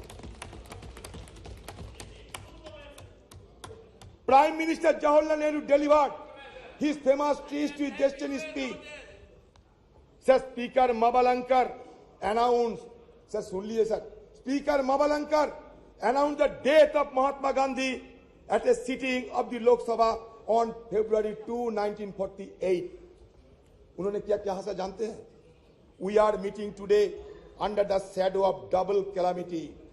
The sad demise of the tallest man of our age who has led us from slavery to independence and reappearance of the cult of political violence in our country. Mabalankar said, a glory that was said by Mabalankar ji.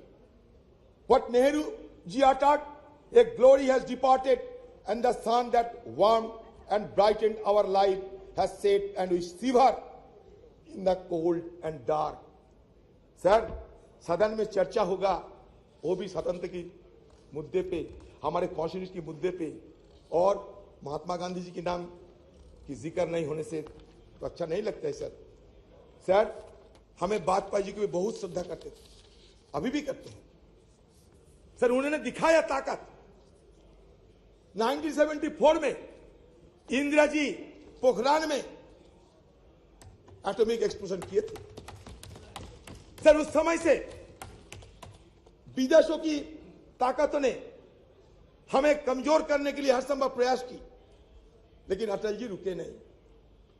Narasimha Rao की जमाने में भी ये nuclear explosion करने के लिए सोचा गए थे, लेकिन इसको साकार किया अटल बिहारी वाजपेयी जी ने, और उसके साथ साथ ये भी संदेश दिया देश सारे दुनिया को कि नो फास्ट यूज पॉलिसी हम अपना रहे हैं सर। उसके पहले हमारे खिलाफ सारे पाबंदी लगाए रहे थे, उसको हटाने के काम किसने किया था?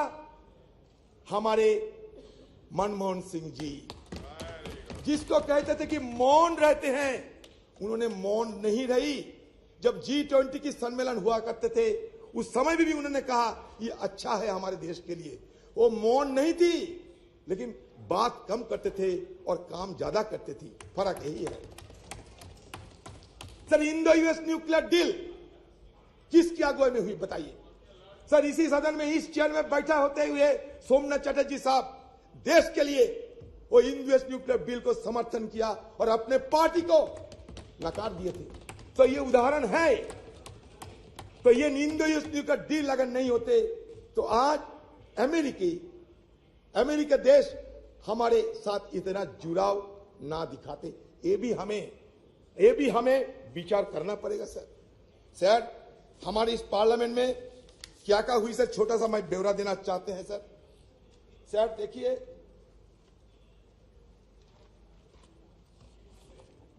सर, इस सदन में सर 1951 में रिप्रेजेंटेशन ऑफ पीपल्स एक्ट पारित हुई थी, to ensure that people are given the right to vote अगर वोट देने के अधिकार ना होते तो आज बाकी बात करने की हमें गुंजाइश ना मिलते। सर, दूसरा essential commodities act 1955, a law that has helped the government regulate the production, supply and distribution of essential commodities such as drugs, oil, kerosene, coal, iron, steel, pulses.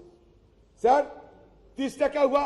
Green revolution in India 1967। 4, nationalization of bank. 14 banks were nationalized, which enhanced banking infrastructure and services and created provision of cheaper credit to farmers. बता दे sir, 1974 में atomic जब explosion हुई थी ना, हमारे प्रधानमंत्री उस समय रही थी स्वर्गीय इंदिरा गांधी जी। ये भी आपको याद दिलाते हैं। इंफॉर्मेशन टेक्नोलॉजी जब हुई थी हमारे देश में क्रांति के स्वरूप से, एक क्रांति के रूप से, हमारे स्वर्गीय राजीव गांधी जी। आज तो हम डिजिटल इंडिया की बात करते हैं। शुरुआत हमारे स्वर्गीय राजीव जी ने किए थे। शायद हम सबको ये याद में रखना चाहिए। सी डॉट से लेकर आज आर्टिफिशियल इंटेलिजेंस, जितना भी एवोल्यूशन होते हैं, इसका पीछे क्या इतिहास है, इसको हमें ध्यान में रखना चाहिए। हिस्ट्री को हम भूलना नहीं चाहिए। History is the remembrance of the past, it transmits from generation to generation. अगर हिस्ट्री को हम कैंसिल चेक नहीं बता सकते, history could not be treated as a cancel cheque, rather it should be treated as a promissory note in future. And now, whatever cash in hand, we should spend it wisely. That should be the agenda of any government. Sir, Anti-Defection Law 1985 और एक क्रांतिकारी। Child Labor Act 1986, the Scheduled Caste and Tribes Prevention of Atrocities Act 1989 to prevent atrocities against members of Scheduled Caste and Scheduled Tribe. Sir, panchayat Raj institution act, ये और एक क्रांतिकारी act है। ये enacted in 1992. This act aimed to decentralize power and ensures local self governments, enhancing grassroots democracy. Sir, आज देश में 3 सरकार है, केंद्र की सरकार, सूबे की सरकार, ग्राम की सरकार, लोकल सरकार। ये क्रांति, it was a social revolution, and that social revolution occurred without shedding even a drop of blood. That is the significant achievement of our former government of under Rajiv Gandhi ji. Sir, Member of Parliament Local Area Development Scheme 1993. Sir, Right to Information Act 2005. It is a landmark. Sir, Right to Information Act 2005 is a landmark legislation that revolutionized transparency and accountability in governance. It empowers citizens to request information from public authorities, thus promoting openness and reducing institutional corruption. Sir, I am being tempted to refer the name of my leader, Madam Sonia Gandhi ji. Sir, Madam Sonia Gandhi ji, who took the initiative to pass the landmark legislation, Right to Information Act. History will remember. Yes. The Scheduled Tribe and other traditional forest dwellers, Recognition of Forest Rights Act 2006. Yes. National Rural Employment Guarantee Act NREGA. Sir, ये नरेगा के खिलाफ कटुक्ति करते हुए कहते थे किसी ने, ये मरेगा, ये नरेगा नहीं, ये मरेगा। लेकिन नरेगा मरे नहीं, नरेगा जिए हैं। और नरेगा से हमें ग्रामीण लोगों को हमें भी ग्रामीण लोगों को इसके सहारे जीने का मौका मिलते हैं। Sir, right to education act और एक क्रांतिकारी विधेयक पारित किए गए 2009 साल में। ये राइट टू एजुकेशन एक्ट के तहत it made education a fundamental right for children aged 6 to 14 years. Sir, again, Food Security Act, National Food Security Act 2013. The Food Security Act aimed to provide subsidized food grain to large section of the population, ensuring food security. It sought to address malnutrition and hunger by guaranteeing access to essential food items. Sir, the issue is, sir, जानते हैं, गरीबी बढ़ रहे हैं, सारा देश में गरीबी बढ़ रहे हैं। सर पॉवर्टी इंडेक्स में 117 की देश के अंदर हम 107 में आ गए। सर कभी हमारे देश को देखते हुए ड्रेज और अमर्त्य सेन ने यह कहा था कि it looks like the island of California in a sea of sub Saharan country. इसलिए हमारा ये गरीबी को सबको चूकता है। एक तरफ बढ़ते हैं कुछ चुनिंदे लोगों ने, लेकिन दूसरी तरफ हमारा गरीबी भी बढ़ते जा रहे हैं, इसको ध्यान में रखना चाहिए। Sir right to fair compensation and transparency in land acquisition rehabilitation resettlement act 2013, street vendors act 2014। Sir बाद में क्या देखा हमने, बाद में हमें विरोध करने पड़े, क्योंकि सदन के अंदर विरोध करने का अधिकार तो हमें है और विरोध करने के अधिकार हमारे संविधान भी हमें देते हैं। सर यूएस न्यूक्लियर डील जब चर्चा होते थे, जब वोट ऑफ कॉन्फिडेंस हुआ था इस सदन में, तो कौन सा पार्टी कौन सा पक्ष में थे, शायद आपसे ज्यादा जानकारी है। मैं आज इसी शुभ एक अवसर पर किसी को और नहीं बोलना चाहते, लेकिन sir demonetization of currency note in 2016 हमने विरोध किया।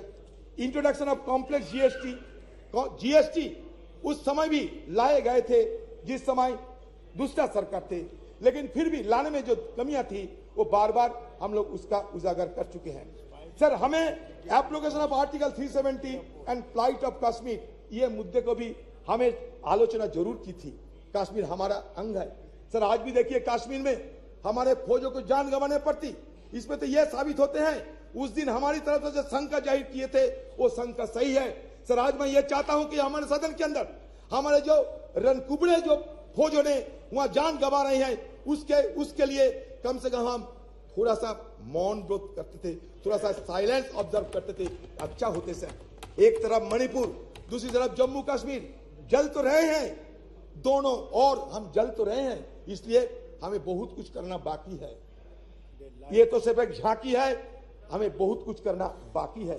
सर और एक देखिए, और एक divisive legislation, citizenship amendment act 2019 and NRC, तो इस तरीके की डिविजन लेजिस्लेशन के विरोध हम लोग किए हैं सदन के अंदर। जो हम किए हैं बताते हैं। सर हम लोग विरोध किए हैं, ये फार्म लोग के चलते हम विरोध किए हैं, और हमारे विरोध के चलते, देश की किसानों की विरोध के चलते ये सरकार को फिर वापसी तो लेने पड़ी। सर फिर digital personal data protection act हम लोग तो विरोध किए थे सर। जो किए हैं हम वजह क्या है बता दिए हैं सर, और ये सारे हमारी तरफ से बात रखे गए हैं। सर हम तो ये चाहते हैं कि आज की हालत में हमारी तरफ से और एक मांग आपके पास रखना चाहते हैं। वो मांग ये है सर कि हमारी सदन में एक आप नियम चालू करें, इसमें विपक्ष के लिए सिर्फ एक दिन विपक्ष के लिए डेडिकेटेड किया जाए। उस दिन विपक्ष सब कुछ बोलेगा, विपक्ष को जो मर्जी विपक्ष को बोलते रहेंगे, इसलिए एक दिन विपक्ष के लिए अब रख दिया करो। सर आपको शायद ये भी जानकारी होंगे कि हमारे पार्टी की तरफ से, खासकर हमारे पार्टी की CPP chairperson madam Sonia Gandhi ji, ये Sonia Gandhi ji women reservation bill के लिए सदन में कितने बार सवाल किए हैं, और उन्हीं की अगुवाई में राज्यसभा में पारित होते हुए भी ये आज तक साकार नहीं हो पाए। तो हमारी तरफ से फिर हम ये मांग करते हैं कि आपकी सरकार रहते हुए ये वोमेन रिजर्वेशन बिल को पारित किया जाए। ये हमारी देशवासियों की मांग है। मुझे लगता है कि आप हमारी बात को जरूर गौर से सोचेंगे। सर बस हो गए सर मैं ये कहना चाहते हैं सब देश के हम ये कहना चाहते हैं सर, ये हमारे अभी भी बहुत सारे चैलेंजेस है, हमारे लिए बहुत सारे अवसर भी है। तो चैलेंजेस एंड अपॉर्चुनिटी के बीच मैं ये कहना चाहते हैं कि आज देखिए एक माहौल पैदा होते जा रहे हैं कि मेजोरिटी रहने से सब कुछ कर सकते हैं। Sir there are fears of an ambition to establish a one party dictatorship, ये देश में एक माहौल पैदा हो रहे हैं। This has led to the sidelining of the opposition's role in parliament, destabilization of opposition-led governments through tactics like the purchase of members of legislative assembly and the selective use of central agencies such as Enforcement Directorate, CBI, Income Tax Department against opposition leaders and ministers. Furthermore, the devaluation of parliament and the erosion of parliamentary procedure have become particularly pronounced during the second term of this dispensation. No, that's true. In 2021, the parliament convened for fewer than 50 days with minimal discussion on legislation and inadequate scrutiny of legislative bills. The decline in the referral of bills to standing committee is also notable, dropping from 60 to 70% during the previous government to only 22%. आपके लिए अच्छा होगा, ये हमारे deputy leader है, पूछिए ना sir, हो गया. The first term of this government, a mere 13% in the second term. Additionally, the opposition has been denied the right to raise issues and press for vote during the legislative process, further undermining parliamentary norms. Sir, same is the status of Rajya Sabha. I do not know whether it will be allowed or not. Sir, India's transition. Sir, मान लीजिए, मान के चलिए, India's transition from one-party dominant system to multi-party system, and more recently to a nascent one-party system under this regime has fundamentally altered the dynamics of engagement with Parliament. One positive aspect of parliamentary story is its representativeness. Initially in 1952, Parliament consisted mainly of lawyers associated with the freedom movement and pre-independence legislative bodies. But now, scheduled caste, scheduled tribe, OBC, all have been included in the legislative mechanism. It's a very positive idea. Sir, मैं जानता हूं sir आपको थोड़ा जल्दबाजी है, मैंने आपने पहले बोल दिया था. सर मैं ये कहना चाहते हैं कि देखिए सर, ये हमारे देश, इसमें तरह तरह की बात तो किए जाते हैं, लेकिन सच तो ये है कि इंक्लूसिवनेस की बात होते हुए भी इंक्लूसिव नहीं है हमारे पार्लियामेंट. आप खुद देख लीजिए, नंबर देख लीजिए, माइनॉरिटी कम्युनिटी के लोगों को संख्या देख लीजिए और खुद तय कर लीजिए. मैं कुछ नहीं कहूंगा, आज कटुता हम नहीं चाहते. सर बात यह है कि सर ये हिंदुइज्म की अगर बात करें, हिंदुइज्म क्या होते हैं? हिंदुइज्म में 4 वेद है, मिलियंस ऑफ गॉड्स है, 18 उपनिषद है sir, 6 classical school of philosophy है सर, दो एपिक है. अच्छा ठीक है, अच्छा मान लिया आप अच्छा ठीक है, तो है तो that means what does it suggest? It suggests that plurality is the essence of our civilization. We may be a young nation, but certainly we can proud of old civilization. Sir, हमारे civilization क्या कहते हैं? Plurality की बात करते हैं. India as a nation or as a civilization is an unending celebration of pluralism. Sir, pluralism accommodates differences, and differences in turn embody, enact dissent. Sir ये हम कहना चाहते हैं, जब ये कहते हैं कि वसुधैव कुटुंबकम का मतलब क्या है? यही तो मतलब है, सबको चिंता को, सबकी भावना को शामिल करना चाहिए. सर हमारे सरकार कहिए, हमारे संस्कृति कहिए, ये संस्कृति में ये भी दोहरा गया है. अहंकारम बलम दर्पम क्रोधम. सर अहंकारम बलम दर्पम ये वर्जित किए हैं हमारे हिंदू धर्म. सर इसलिए मैं कहना चाहते हैं, अहंकार को छोड़ना चाहिए हम सबको. हो सकता है आपका बहुत सारी क्षमता हो सकता है, आपको कभी हमको, लेकिन इसको वर्जन करना चाहिए.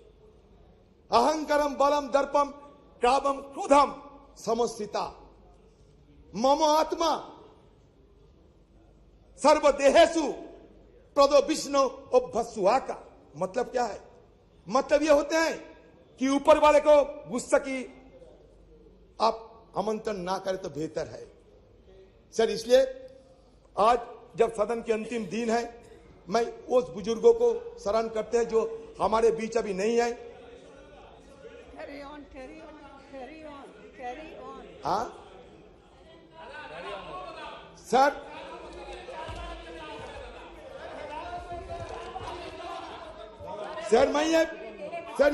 मैं और एक बात रखना चाहते हैं सर. सर बस लास्ट बात सर मेरा, देखिए सर हम सब ये हमें भुगतना पड़ता है सर इसके लिए, इसलिए मैं रखना चाहते हैं आपकी निगाहों में sir.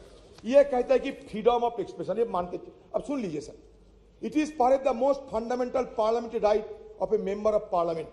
Every member is entitled to freely and fearlessly express himself on the floor of the House, inter alia on burning issues of the day and matters of urgent public importance. If a member fails to do so under one of the available procedural devices, he often takes recourse to what has come to be known as zero hour. While unparliamentary or objectionable expression may be expunged from the proceedings of the two houses of parliament by the respective presiding officer under the existing rules, shutting off or blinding the proceedings of any house under the presiding officer's direction, that nothing of what is said without his permission would go on record, may be questionable desirability, in as much as in that case the reports of the proceedings cannot really be regarded anymore as a faithful record of all that happened. This applies equally well to the expurgated and edited version of the selected proceedings that may be telecast. In any case, when the question hour or any other part of the proceeding is telecast live, how can the presiding officer expansion orders operate? Sir इसलिए हम चाहते हैं कि हमारे अधिकार को ये दे जाना चाहिए सर। हम चाहते हैं कि सदन की जो गरिमा, वो गरिमा बरकरार रही है सर। आज स्पेशल सेशन है, ये नॉर्मल सेशन है, क्या है किसी को पता नहीं। हमें बाहर से मीडिया वालों के हवाले से पता चलता कि स्पेशल सेशन है या नहीं। सर जब मिडनाइट सेशन होते हैं, जैसे कि आजादी के दिन हुई थी 14-15 अगस्त, वैसा मिडनाइट उसमें चर्चा नहीं होते। जैसे कि जीएसटी के लिए नरेंद्र मोदी जी किए थे, चर्चा नहीं होते, लेकिन बाकी स्पेशल सेशन में चर्चा होते। लेकिन इसके साथ साथ बाकी लेजिस्लेशन नहीं जा सकते। लेकिन यहाँ 8-9 सारे मुद्दे को आप शामिल किए हैं। पता नहीं इस तरीके की कैसे आप सदन को गरिमा को बरकरार रखेंगे। क्वेश्चन आवर में हमें शामिल होने का मौका नहीं है, जीरो आवर उठाने का मौका नहीं है। फिर आप कहते हैं कि गणतंत्र की गरिमा को बजाय रखना चाहिए। सर ओल्ड से न्यू हम जाते हैं, ओल्ड को हम भूलना नहीं चाहते। Old is always gold. Sir there is a saying that old horse is best to ride. Old horse is best to ride.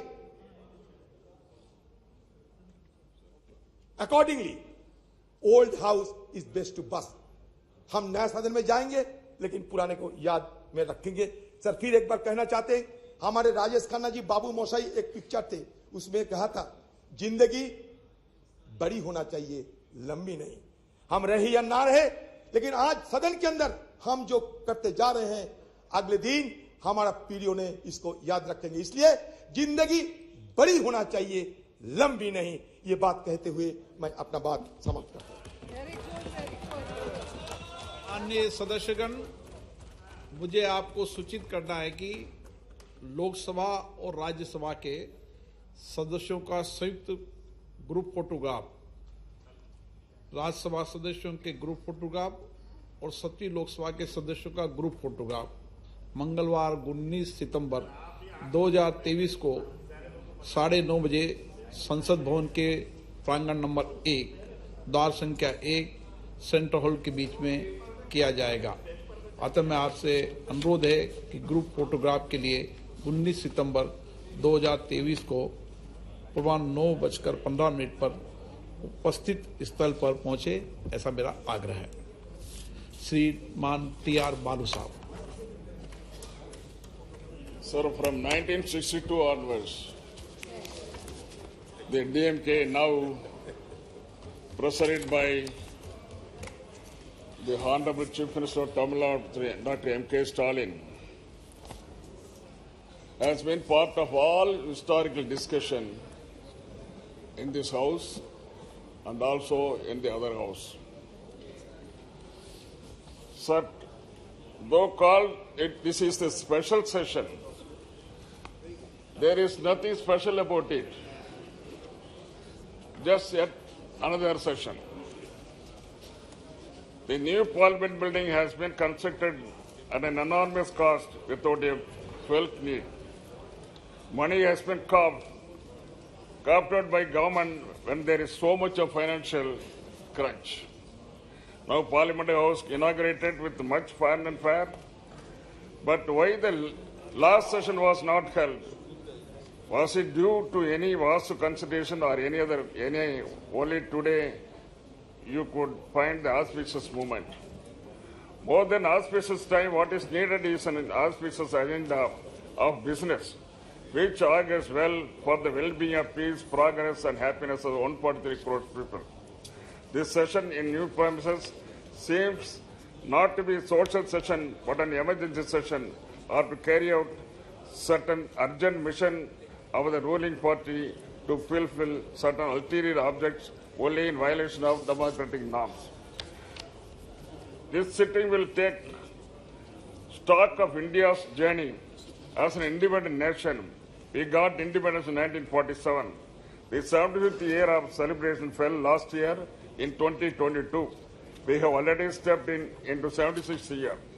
If at all any special event has to take place of the long journey, it has been done, it should have been done last year itself.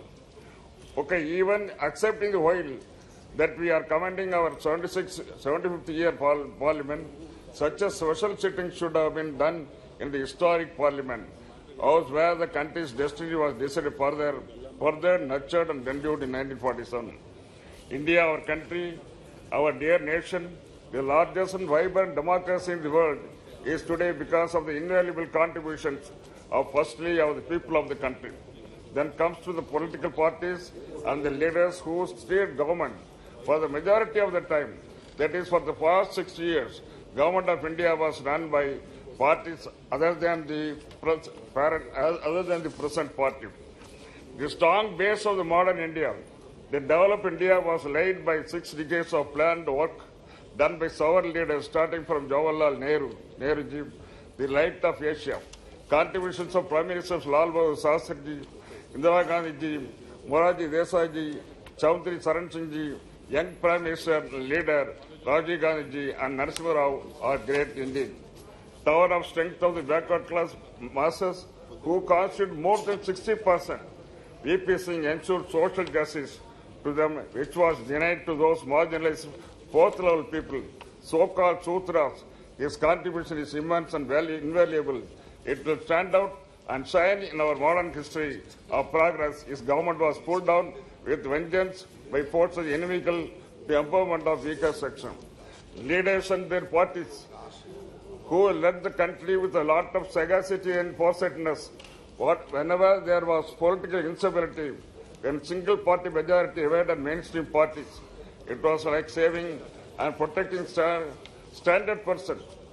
It happened in 1989, 96, 98, 99, 2004 and 2014. The leaders who came to the rescue of the nation at critical times were Deva Gowda, I.K. Gujaral, Atal Bihari Vajpayee and Dr. Manmohan Singh. The political leaders who played a great role then were DMK leader Dr. Karunanidhi, NTR, George Fernandez, Communist Party like Indrajit Gupta, Somnath Chatterjee, Sujit Singh. When we look back at 75 years, the contribution of these tall leaders is great and needs special mention. The contribution of opposition parties, mostly of the regional parties like DMK, in national politics and governance, have a special place.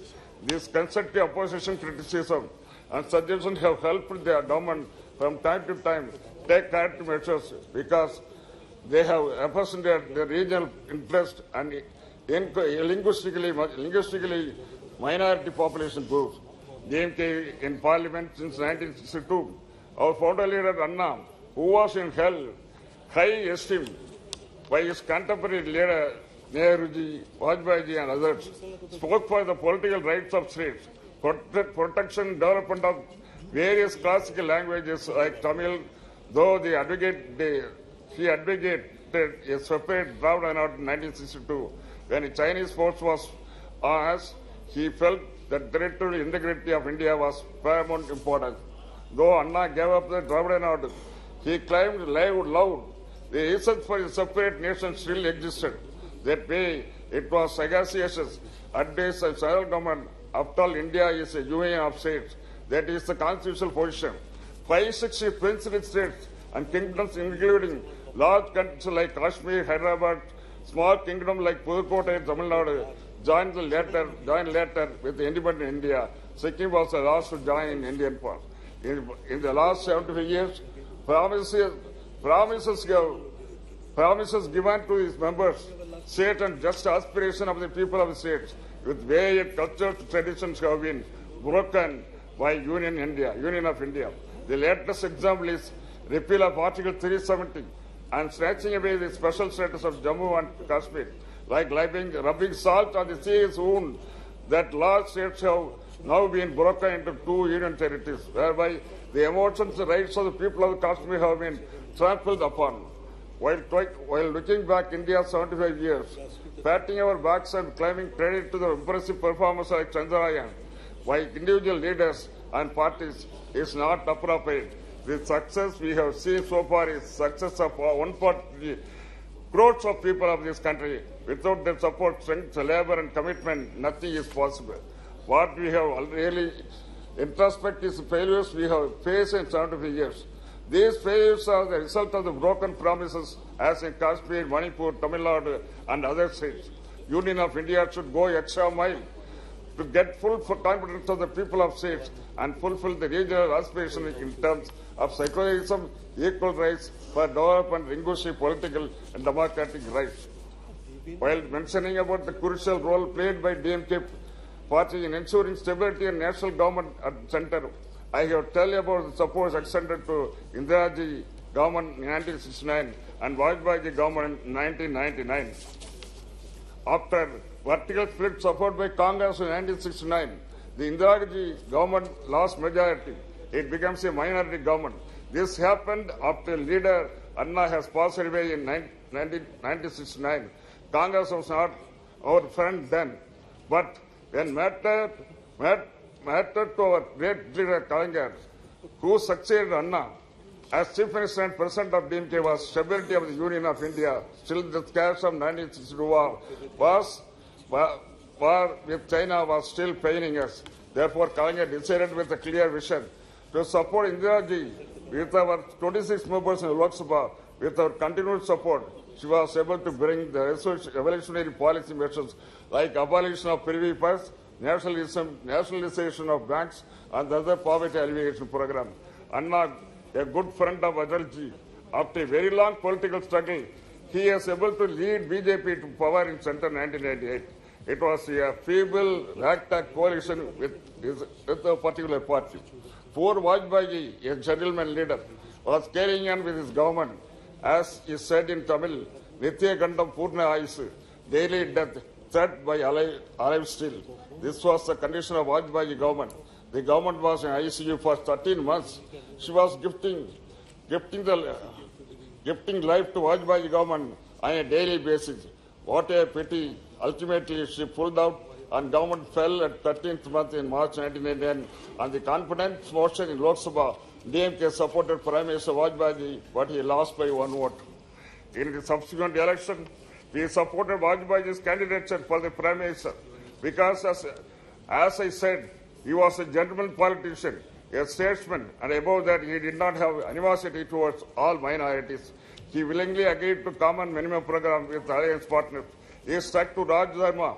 Not only that, Vajpayee has asked his other leaders in his party to stick to Raj Dharma. He was able to complete his full term as Prime Minister with the prestige and hope. Pokhran test and Kargil victory was possible because of stability of Vajpayee's government with the DMK support and our leader Dr. Kalinga's support was the main reason. The present ruling party should revisit the pages of India's recent history and refresh itself with these important movements and appreciate how DMK has played a respectable role in providing stable government at the center. In the building of the modern India, the role of former young Prime Minister Rajiv Gandhi has an exceptional place. In fact, he is the father of the so-called digital India. His competence and involvement of the people of village level resulted in Panchayat Raj Act and empowerment of rural people's representative. His sacrifice of his life in pursuit of public services unparalleled in Indian history, sir. With this, I thank you for having given this. Thank you. Thank you. Shri Sudeep Bandyopadhyay ji.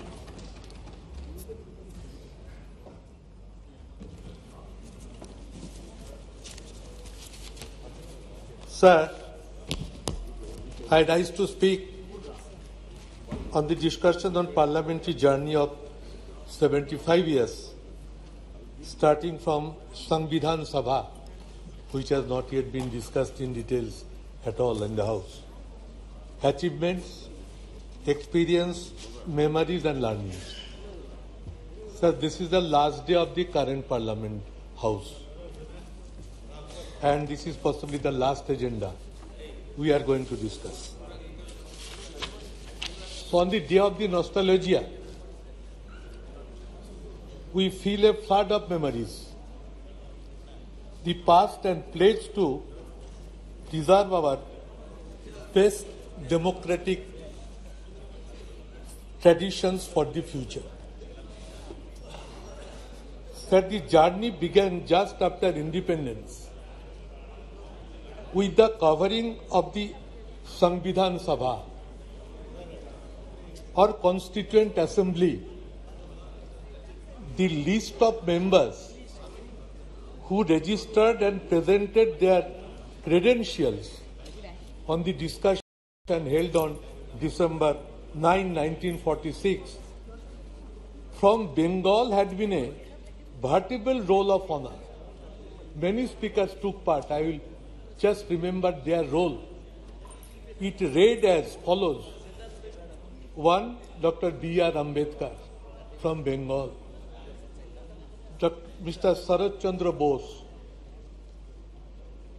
Mr. Kiran Shankar Roy.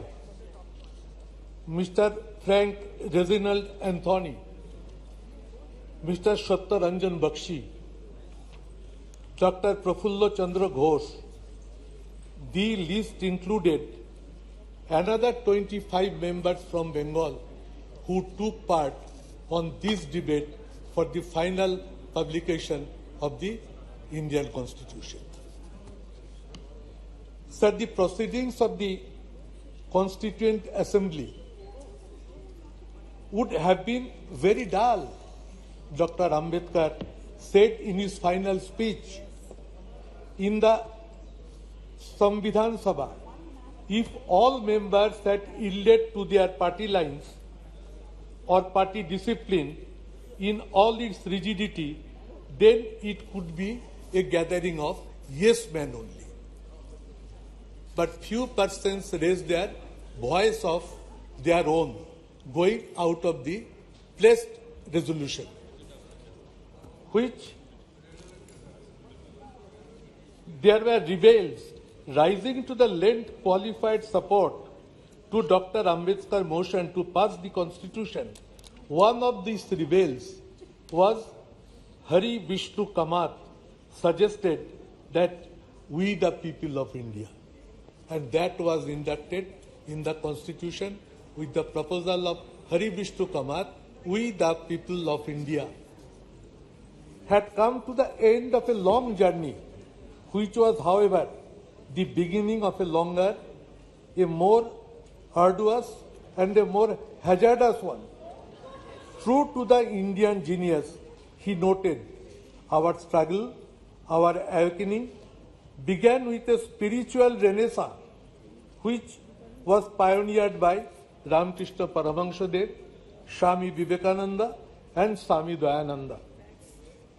In the wake of those spiritual leaders came the political renaissance and the cultural renaissance, of which the torchbearers, the leaders, the guides were Lokmanya Tilak, Aurobindo and Mahatma Gandhi, and last but not the least, Netaji Subhash Chandra Bose. Today, we once again pay our tribute to those great leaders of our freedom struggle. Set the journey of a next 75 years. The covering of a 17th Lok Sabha in this historic house. Before moving from an old building to a new one, we need to understand the true meaning of the name of our country, India, that is Bharat. We are happy and comfortable with both the names. That we want to reiterate here also. Sir, while speaking inspiration from achievements and memories of the past, that is the main learning we must take for the future. We who currently in the opposition rededicate ourselves to defending democracy against authoritarianism and commit ourselves to building our new India on the strong foundations of secularism and federalism. One of our colleagues, Sugata Basu, now he is the head of the Harvard University, was MP in the 16th Lok Sabha, delivered a beautiful speech on this subject, which I remember very much. Sir, India has a parliamentary system of government. We are watching it since last 75 years. The Union of Parliament is the supreme legislative body of India. Our parliamentary democratic system stands upon the principles of communal harmony, secularism, and unity of the country. Ethos of our constitution vibrated as, after the constitution was passed, unity in diversity. This spirit is to be kept maintained. India is a country which almost believes on principles of Nana Bhasha, Nana Mot, Nana Poridhan, Bibidher Maje Dekho, Milan Mohan. This is unity in diversity. This spirit was reflected from the first Prime Minister of India, Pandit Jawaharlal Nehru, and that should be reflected so long we remain in the country. We speak ek jati, ek pran, ekota, ei desh hamader vidhata. This country is godly to us, and this is one country, one feeling should percolate to the hearts of the every Indian. We believe the principles of unity amongst Hindu, Bauddha, Sikh, Jaina, Parsi, Muslim, Christian. Somewhere we are finding this idea is not being implemented in all parts of the country. Indian Parliament, sir, is famous for its ornamental speeches, records of debate and discussions since last its inception. Spirit of brotherhood and feeling of respect always used to maintain between one party MPs to the other parties, from which we are now lacking. This system is vanished. Prime Minister was expressing no claps from the opposition. I was hearing. But the system has been collapsed, and this is not a good sign which we are going to face. Sir, Indian Parliament at different occasions and different era have proven that how much powerful can Indian Parliament become at the time of crisis of nation. Whole Parliament stands by India or Bharat. Earlier Prime Ministers, sir, of all times responded to the questions raised by the members. But somehow we are not finding this since last 10 years. Why it is happening? I am here, sir, last 12th Lok Sabha. I have interacted with so many Prime Ministers in question hours. But this time I am not finding it. I hope this will be reflected at the new House. Continuous process of discussion in connection with international and very important national issues were part of regular parliamentary practices. Nowadays, it is totally invisible, sir.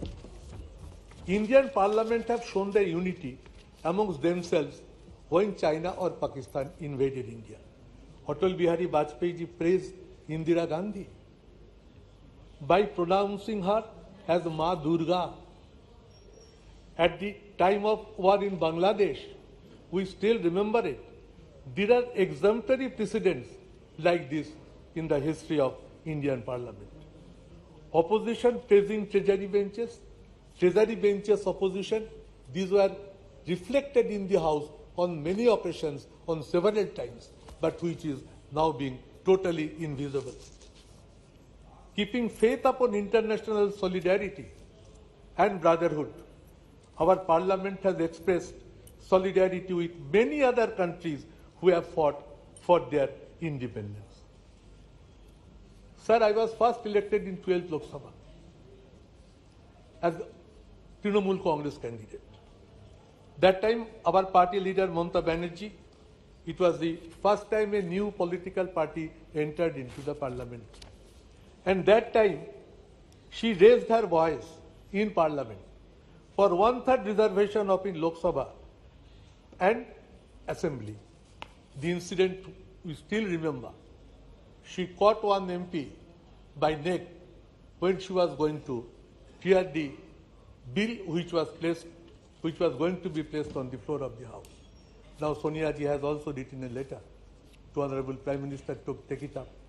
Sir, our demand would be that in the next current new Lok Sabha building, Parliament building, let this women reservation bill be tabled and let it be passed without further delay. Let it be initiated with a positive direction by which this Parliament can initiate its journey with a very positive outlook. Sir, fall of government by one vote, we have witnessed it sitting on the floor of the House. And we have seen the power of the Parliament. How peacefully the voting pattern went on. And just next to me, Chandrasekhar ji was sitting. He asked me, Sudeep, what is the result of the vote? I said, Bajpayee ji has been defeated by margin of one vote only. He said it to me, oh, if I had the idea, I could have voted for Bajpayee ji, by which the vote pattern could have been different. So these are the memories which haunt me always. Sir, let the present House run with a positive direction. Common principle of parliamentary democracy is that House belongs to the opposition. I tell it at the all-party meetings whenever Honorable Speaker convenes that in a parliamentary democratic system, House should belong to the opposition. But nowadays, bills are being passed without debate or discussions. It is not a good precedent. Both sides are to be more objective in their approach, in their outlook. And when a House can run properly, if the ruling party takes a positive decision, then only it becomes possible. Otherwise, it is not possible for the opposition to run the House in a proper manner. Sir, GST declaration being celebrated by convening midnight parliament session.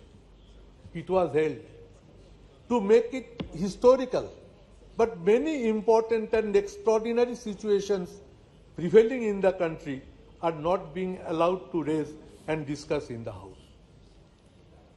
Sir, brute majority in Parliament by one political party at this present Parliament reflects its arrogance is not desirable. What my long experiences say that if brute majority persists, they are in a mood to gag the voice of the opposition. It is neither desirable nor it is supported by all the members. So we will approach to the ruling party to make themselves restrained in the coming sessions. Long since it is proven, Parliament session must reflect with more positivity and become as result-oriented. But in few last sessions or in few last years, this Parliament session is not becoming result-oriented. That is a part of sorrow. The attitude of the ruling party of Parliament can make it viable and functioning. Day will come, sir, if this way runs, that people will start losing their faith in the parliamentary system of process. That what this Parliament is going to give to us. And once people start losing their faith upon this parliamentary system, it is a very dangerous system. So, sir, we must try to remain more committed and faithful at the 75th year of Indian independence to see that parliamentary democratic system remains alive with its massive strength. Sir, we hope we are entering into a new parliament. Let all these systems be approached, be focused, be presented, be ventilated in a positive manner. Whole country should feel the change from one building to other building will also carry some feelings, good sense of ideas prevail, and we each one become to the respectful to each other sections in a broader mind. So lastly, I must say the slogan that whatever manner country proceeds, we must say long live secularism and federalism.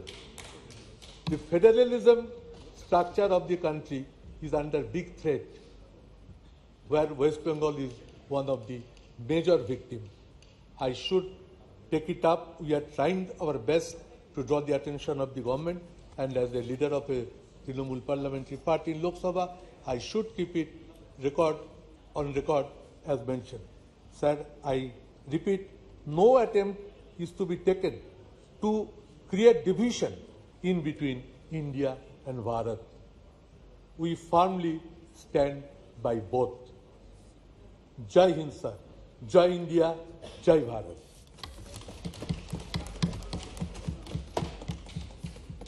Shri M.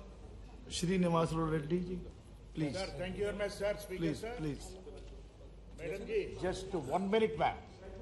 I wanted to tell about, my 12th Lok Sabha under your leadership. I was a Congress member also. 2 minutes, ma'am. Then I will talk. Sir, thank you very much, Chairperson, sir. She will listen you, definitely. Yeah. Because she was my leader. Yeah. Please, please. Oh. Sir, I compliment our Honorable Prime Minister for, conducting G20 summit successfully, and internationally the country's name also in the worldwide totally. India is known everywhere also now, sir. So really, he has put a lot of effort and hard work for this. My complimentaries again to him, sir. And one more thing, sir. My Chief Minister of Andhra Pradesh, Y.S. Jagannath Reddy, wishes to all the honorable members of this parliament on the occasion of 75 years Samvidhan Sabha, sir. He was also 2 terms, a member also of this house. So my experiences, I wanted to share. As my colleague, Mr. Sudeep ji, has mentioned about it. My 12th Lok Sabha I entered also, madam. That time, Madam Sonia ji was the president of the Congress party, and on Congress party ticket, I won, and I come to the parliament also. That is in 12th Lok Sabha, sir. So the experience, as earlier, my colleague mentioned, that time, after 13 months, Vajpayee ji's government, when ADMK withdrew the support for the Vajpayee ji's government, then strength has come down, sir. It has become a minority government. So that time, because confidence motion has been moved by Vajpayee ji also. So the voting pattern and everything was on slips generally.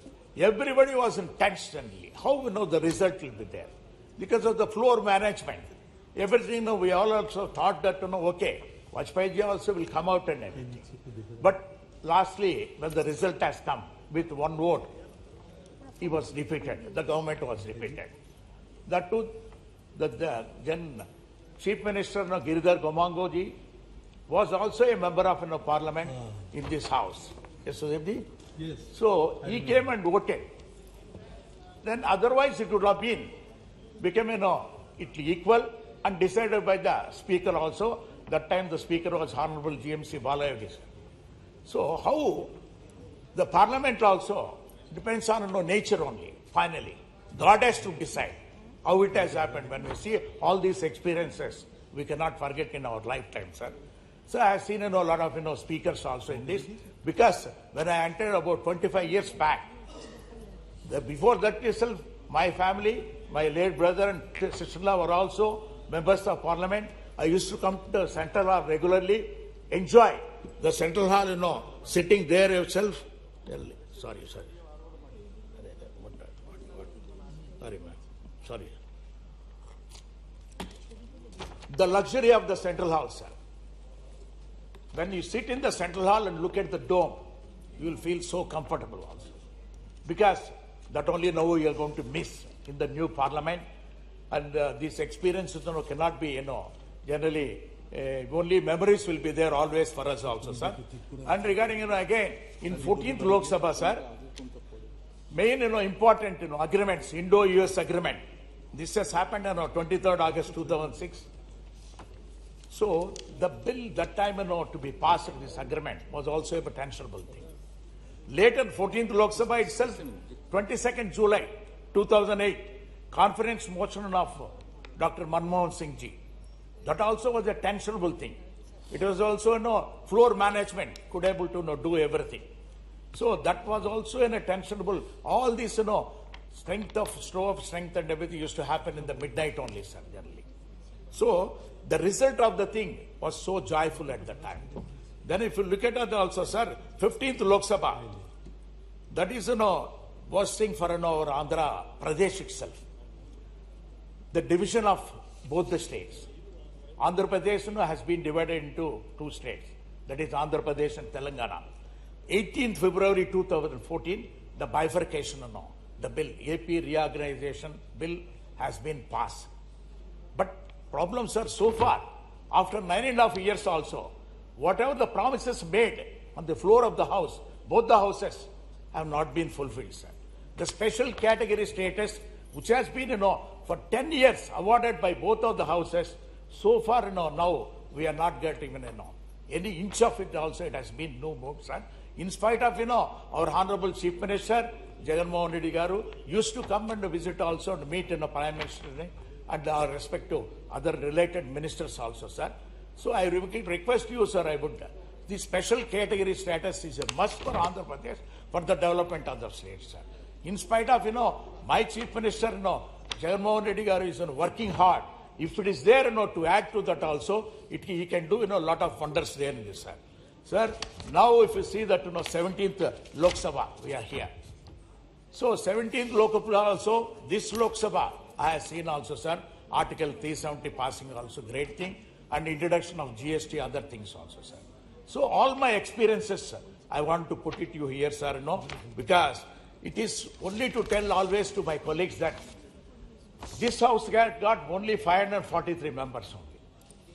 So becoming a member of parliament is, God's nature's gift only. One should be lucky to become a member of parliament in this house. Because 140 crore people are there, sir, now. Only 543 people are recognized in this. So this is the temple of democracy. From Sarpanch also should think of whatever is passed, Panchayat Sarpanch, in the parliament, will go into that also. They have to implement that. So when the temple of democracy, when it is there, so here we have to make some suggestions also, sir. It is very much required also, sir. And to tell you frankly, sir, my dear colleague also mentioned some of the things. Number of days, working days has to be increased here. That is the main thing. And other thing is private members' bill, sir, should be implemented properly also. And the third one, sir, 30% of the agenda should be suggested by the opposition parties. Then only the House can function properly. And apart from that, sir, respect for MPs are a little bit coming down, what I could able to see, sir, now. So that earlier when I entered in, that is 1998, 25 years back, the ministers used to give appointments, right away, without, much time or anything. And the secretaries used to give appointments also right away. And now, that is lacking. And not only that, sir, what is required is because our country's thing is, only 10%. That means strength of the ministers have been decided by long ago. That is 10% of the Rajya Sabha and Lok Sabha members only can be made as the Council of the Ministers. See, this time, this thing has been decided when the population was only 50-60 crores. Now the population has increased to 140 crores. This percentage has to be increased automatically to take care of the public so that, everybody can, get the benefits of the central government. Sir, the states also needs to know more powers to be given also, which has to be done by the central government. Sir, my conclusion is that, sir, we have done, beautiful here. We have actually 75 years now we are living in this atmosphere. We are going to miss it. Emotionally, personally also, I feel that I am missing, a great thing. But changing times, changing trends. We need to know everything, for the sake of youngsters. You have to create a beautiful, modern, all digitalized parliament. So that's why our Honorable Prime Minister also has taken the task. I must compliment him also for creating a new parliament, sir. Thank you very much for giving a lot of time. Thank you. Honorable Member Shri Giridhar Yadav ji. Giridhar, yeah.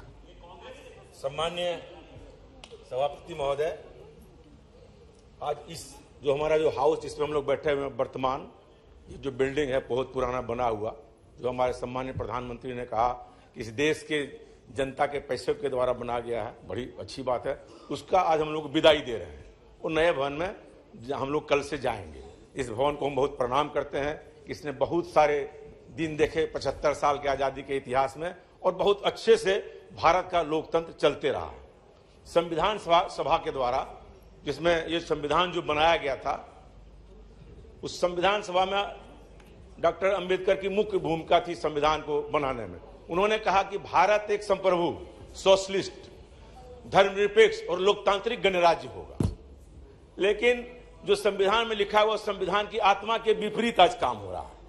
लोग धर्म के नाम पर vote मांग रहे हैं, लोग house में जय श्री राम कर रहे हैं, लोग हाउस में कुछ कुछ बोल रहे हैं। समझ में नहीं आता जो हमारे अंबेडकर जी ने जिस संविधान की रचना की थी, जिसमें धर्मनिरपेक्ष शब्द का उपयोग उन्होंने प्रस्तावना में ही किया है, उसके बारे में क्या भावना है इन लोगों को समझ में आता है कि नहीं? जो इन नारों को लगाते हैं हम समझ में आता। वोट में तो देखते हैं जो नेता हैं, बड़े नेता हैं देश के, वो हनुमान जी का गदा लेके कहते हैं कि वोट दे दो, जबकि संविधान में धर्मनिरपेक्ष कहा गया है और धर्म के नाम पर वोट मांगना उसमें तो डिस्क्वालिफिकेशन हो जाता था।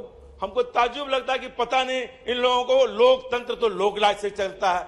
यदि कोई लोकलाज ही खत्म कर देगा तो लोकतंत्र कैसे चलेगा? लोकलाज बचा के रखिए तभी लोकतंत्र चलेगा। और जहां तक बात है, हम लोग हर अच्छे काम का हमेशा सपोर्ट भी करते हैं। जो अच्छा काम है अच्छी बात है। हमारे सम्मानीय प्रधानमंत्री जी ने कहा कि मैं इस सदस्य का सदस्य एमपी बना। वो कभी इस सदस्य के एमपी नहीं बने, वो सीधे प्रधानमंत्री बन गए। एमपी का शपथ उन्होंने बाद में लिया, प्रधानमंत्री का पद पहले लिया। विदाई पर भी बोल रहे हैं, लेकिन उनको एमपी का दर्द समझ में नहीं आता। बोले कि हम सब बंद कर दिए, एक दिन तनख्वाह एमपी का नहीं बढ़ा। क्या एमपी लोग जो गरीब हैं, जैसे हम लोग हैं, हम लोग वो तो आज मेट्रो में चढ़ते हैं, हम तो रोज मेट्रो में चढ़ के प्लेन पकड़ने जाते हैं। पैसा ही नहीं है, गाड़ी का कहां से जाएं? इसलिए जो हमारे एमपी हैं, जो गरीब एमपी हैं, उनका भी ध्यान रखिए। अब निशिकांत दुबे जी के हम बड़े आदमी तो हैं नहीं, जो हम तो साधारण जानते हैं मेरे बारे में, जानते हैं चौबे जी मेरे बारे में कि कैसे हम गरीबी में चलते हैं। इसलिए हम चाहते हैं ये जो संविधान सभा के द्वारा जो आत्मा किया गया, और बहुत सारे लोग, देश की आजादी में कोई रोल नहीं है, देश के संविधान बनाने में कोई नहीं है। एक है कोई पेपर में पढ़े, कोई विवेक देवराय जी हैं, वो कह रहे हैं संविधान बदल देंगे। ये बताइए संविधान कैसे बदल देंगे? इसको हम चाहते हैं कि जो संविधान के साथ छेड़छाड़ किया जा रहा है, ये सब काम नहीं होना चाहिए, तभी लोकतंत्र बचेगा। और देश की जनता ने बड़े बड़े सत्तारूढ़ दल को चने चबवा दिए हैं। ये देश की जो जनता है, ये जागरूक जो भारतवर्ष की जनता है, जितने को भी अहंकार जब सत्ता में हुआ है, उसको चना चिपवाने का काम इस देश की जागरूक जनता ने किया और सत्ता से उखाड़ फेंकने का काम किया। ये हमारा लोकतंत्र है। ये लोकतंत्र कोई एक दिन का नहीं है, वैशाली के जमाने से इस देश में लोकतंत्र चला आ रहा, आज से लोकतंत्र है हमारा। ये तो ट्यूटर पार्लियामेंट जो कहते हैं, वो ट्यूटर पार्लियामेंट जो अंग्रेज लोग बोलते हैं, पहले मेरे यहाँ ट्यूटर पार्लियामेंट था, ब्रिटेन में पहले लोकतंत्र था, उसके पहले मेरे यहाँ लोकतंत्र था। लिच्छवी का गणतंत्र, वैशाली का गणतंत्र, जो गणतंत्र इस देश में है उसकी एक परंपरा रही है, उसी परंपरा के हम लोग हैं। आप जानते हैं अमेरिका में अभी जो चुनाव हुआ था ट्रंप और जे बाइडेन में, ट्रंप हमला कर दिया कि लोकसभा उसके जो हाउस जो उसका सदन है, बोला कि हम ही प्रधान राष्ट्रपति रहेंगे। लेकिन इस देश में ऐसा कभी नहीं हुआ। जब जब सत्ता परिवर्तन की बात आई हो, इस देश की जनता ने, इस देश के नेता ने, चाहे वो किसी दल के राजनीतिक नेता हो, किसी दल के प्रधानमंत्री हो, स्वेच्छा से जाके राष्ट्रपति के यहाँ इस्तीफा देने का काम किया। हम तो 3 बार लोकसभा में रहे, 11वीं लोकसभा में मुझे 3 प्रधानमंत्री को देखने का मौका मिला है। वाजपेयी जी 11 दिन के 13 दिन के प्रधानमंत्री थे, तुरंत जाके इस्तीफा दिया। देवगौड़ा जी बने, उन्होंने इस्तीफा दिया। गुजराल जी बने, उन्होंने इस्तीफा दिया। ये तो हमारा स्वस्थ लोकतंत्र है कि जो बहुमत यहाँ होगा उसके बाद सीधे हम राष्ट्रपति के यहाँ जाते हैं और इस्तीफा देते हैं।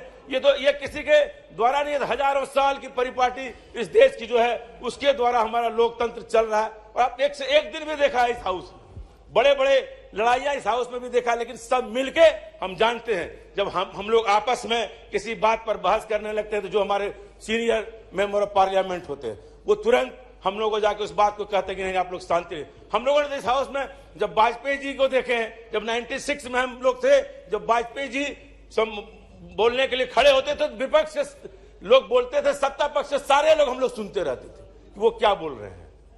लेकिन आज क्या परिपाटी है, जब हम लोग बोलते हैं विपक्ष के लोग, एक भी सत्ता पक्ष एमपी नहीं रहता। ये नहीं है, नहीं ये कोई उपस्थिति है, ये कोई उपस्थिति है क्या कहते हैं निशिकांत जी, ये कोई उपस्थिति तो है नहीं। और हम लोग सब लोग रहते थे।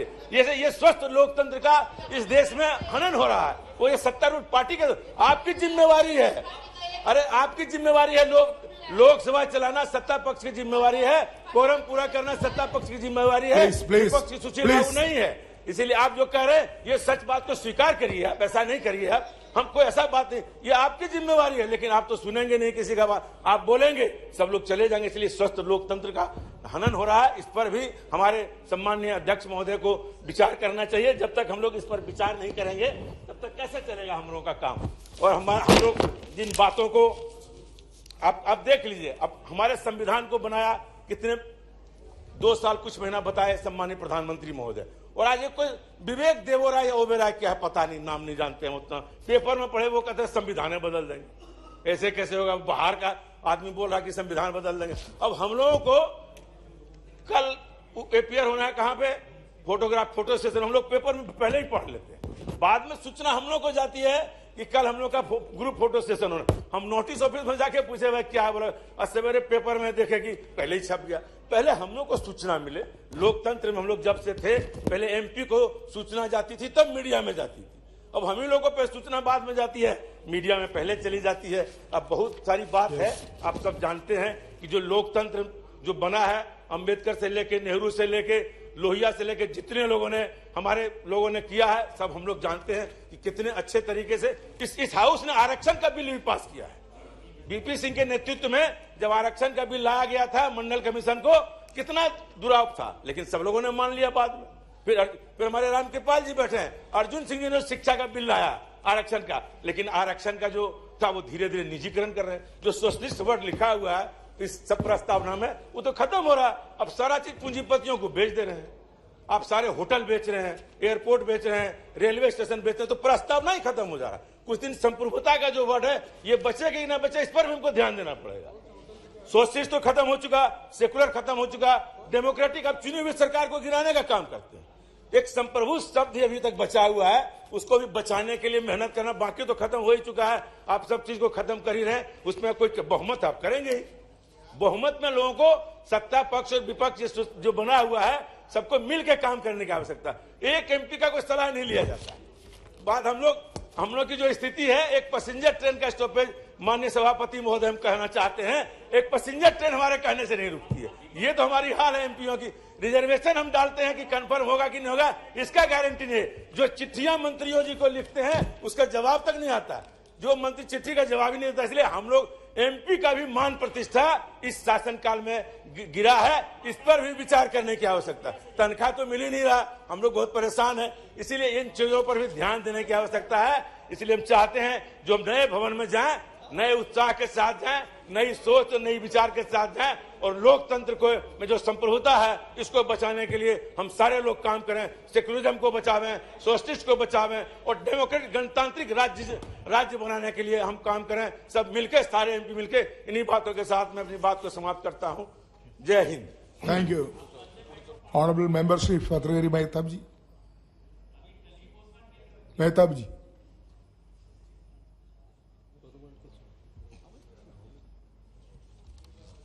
Is not ready. Not ready. Mehtab ji. Thank you. Ready? Sir. Unexpected call, I think. Unexpected call. You're not ready. I'm unable. Unexpectedly. Yes. I was expecting Sivasana to speak before. No, Sivasana member late. But came late.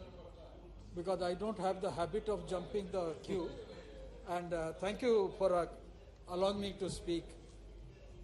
It is definitely a nostalgic moment.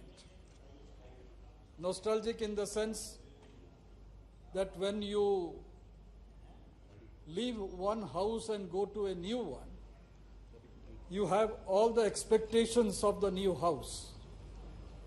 And you have all the expectations how it would be. And as we have seen the other day when it was inaugurated, the technological advancement that has been put forth before all our seats is lacking here. Here it is very difficult, you also know yourself, that we have to squeeze our legs to sit in these benches. But the best part is, we don't relax while sitting in the Lok Sabha, in this house. We always sit little bit Congestion. in action mode, yes, on the edge. And always the people also put us on the edge so that we always strive to get elected again and again. I remember the day I first got elected to this house in 1998. Our party was, for the first time, got elected to parliament. Yes. And during that period, there were a lot of anxiety, how long the government will last, because it was a conglomeration of 26 political parties led by Atalji. Anxiety was there. And while sitting in the central hall, normally when you have nothing to do or when you are anxious, you look upwards. And all of us, we were sitting in the bench where I still sit, in that last bench of Central Hall. And some of my friends always allow me to sit in that bench. We looked up. And in the inverted dome, we saw number of extra domes. That time, one of my friend, my colleague had said, my intention is to be a member of this house at least for 2 terms. Then I asked him, 2 terms means 10 years. अगर 10 साल हो गया तो काफी है यहाँ member होने में, फिर हम अपने प्रोफेशन में निकल जाएंगे. That time I had yes, and that time I suggested, very foolishly of course, that let us count the hexagons which are up there. Let us count it. And the day we get the correct answer, I'm yet to count it. The day we get the correct answer, counting it, think that that is the last term of yours in this house. And Mr. Sivash Kumar Udasi has already counted it. And he has been repeatedly telling us the eventuality. So I'm a short-sighted person. I'm very poor in arithmetic. I'm yet to complete the counting, and I still venture to count. Yes. Sir, we are celebrating Amrit Kal of Bharat, independent India. We are in the 75th year of our independence. I bow my head in reverence to those freedom fighters who gave away their present for our future, for our tomorrow. Let us not forget that it is because of their sacrifice, their titikya, tapasya, tyag, we gained freedom. And in Swadhin Bharat, our forefathers framed the constitution not by diktat of a few, but democratically after full-fledged discussion, deliberation, and debate. It is the constitution that has guaranteed us to remain one as a nation.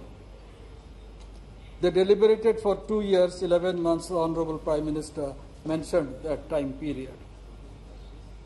Many kingdoms ruled different parts of the present day India in different eras. At no point of history, the borders of the present were borders of the past. This political map came into existence 75 years ago. A question may arise, is it language that keeps us together?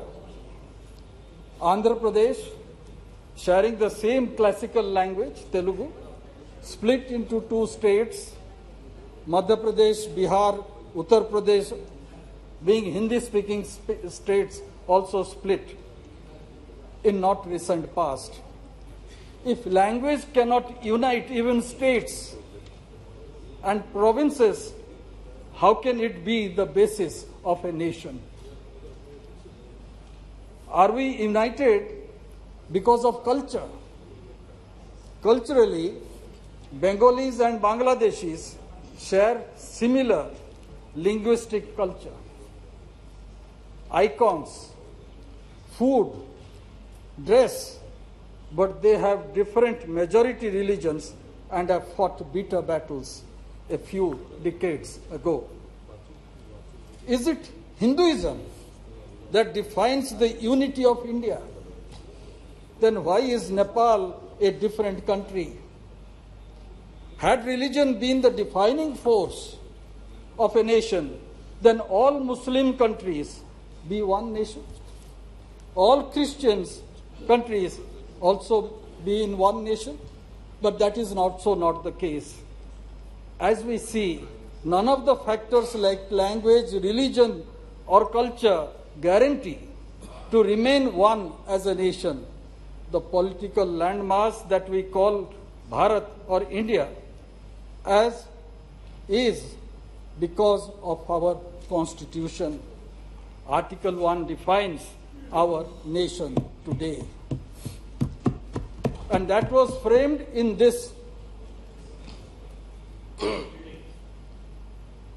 edifice 75 years ago. We all believe in the Constitution. It is our respect towards our national flag, national anthem, and national emblem that holds us to our nation. It is our trust in electoral democracy despite its flaws. We all believe that all are equal before the law, irrespective of gender, race, religion, caste, language, or culture, and this keeps us together. This present model has so far proved better in keeping us together. If we forget this, it will splinter into many parts, like how it was for most part of our history. Our republic is commemorating the 150th birth year of Sri Aurobindo, 90th death anniversary of Bipin Chandra Pal, and the 103rd birth anniversary of Bal Gangadhar Tilak. Long before, in 1905, these 3 intellectual giants laid the foundation of our freedom struggle with clarity on the power of Swaraj, nationalism, and Sanatan Dharma. It is the great resilience and tolerance of the Indian people that has contributed to the unity amidst fascinating diversity. It is the spirit of togetherness and tolerance and acceptance of other point of view that has bound us together, the people of Bharat, of diverse region and culture, while extreme individualism and separatism have marked the evolution of European nationalism. Admittedly, all was not well with the Indian civilization in its journey towards unity and integration of our nation. We should remember the painstaking effort that Sardar Patel had made in uniting this country. The princely states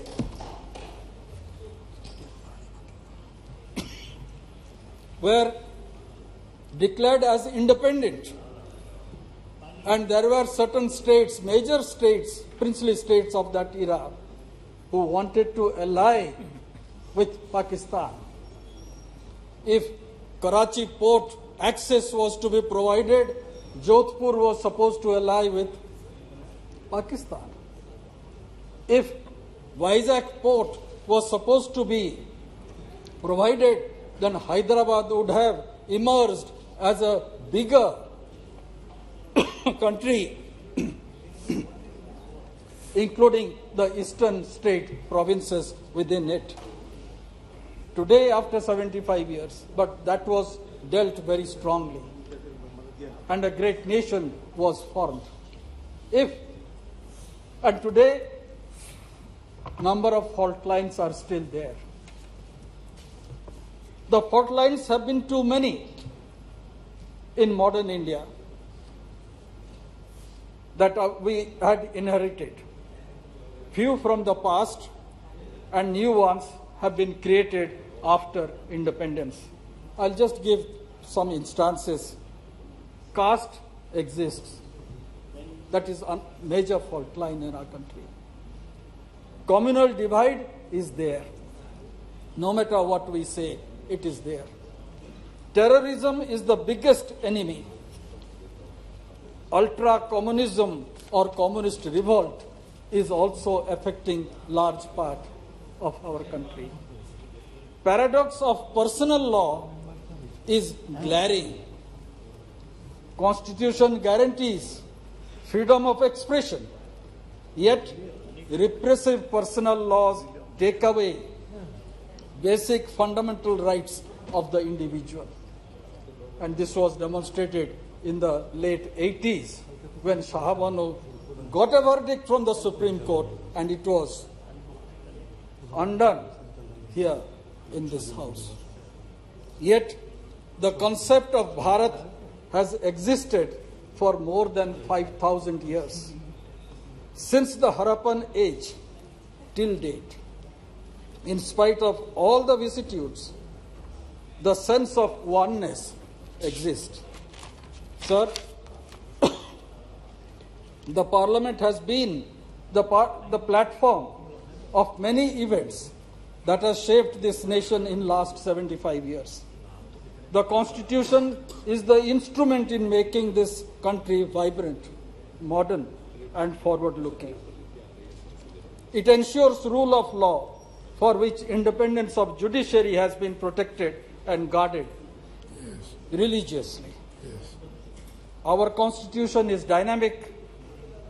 The first amendment moved by the first Prime Minister, Jawaharlal Nehru, in May 1951, just a year after Constitution being adopted in the Constituent Assembly, clearly demonstrates keeping in tune with the time.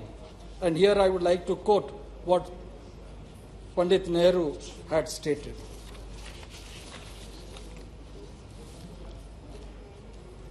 Now we come to this house for amendments because we have noticed some lacuna. We have, of course, of various interpretations by the court. And he goes on explaining, this House knows very well that there are many kinds of constitution in the world. There is the constitution which is not written down, citing the United Kingdom's constitution. And also he has mentioned about the constitution of United States. And there he says, we have a written constitution like the constitution of that great country, where the constitution to some extent limits the authority of the parliament or of the Congress.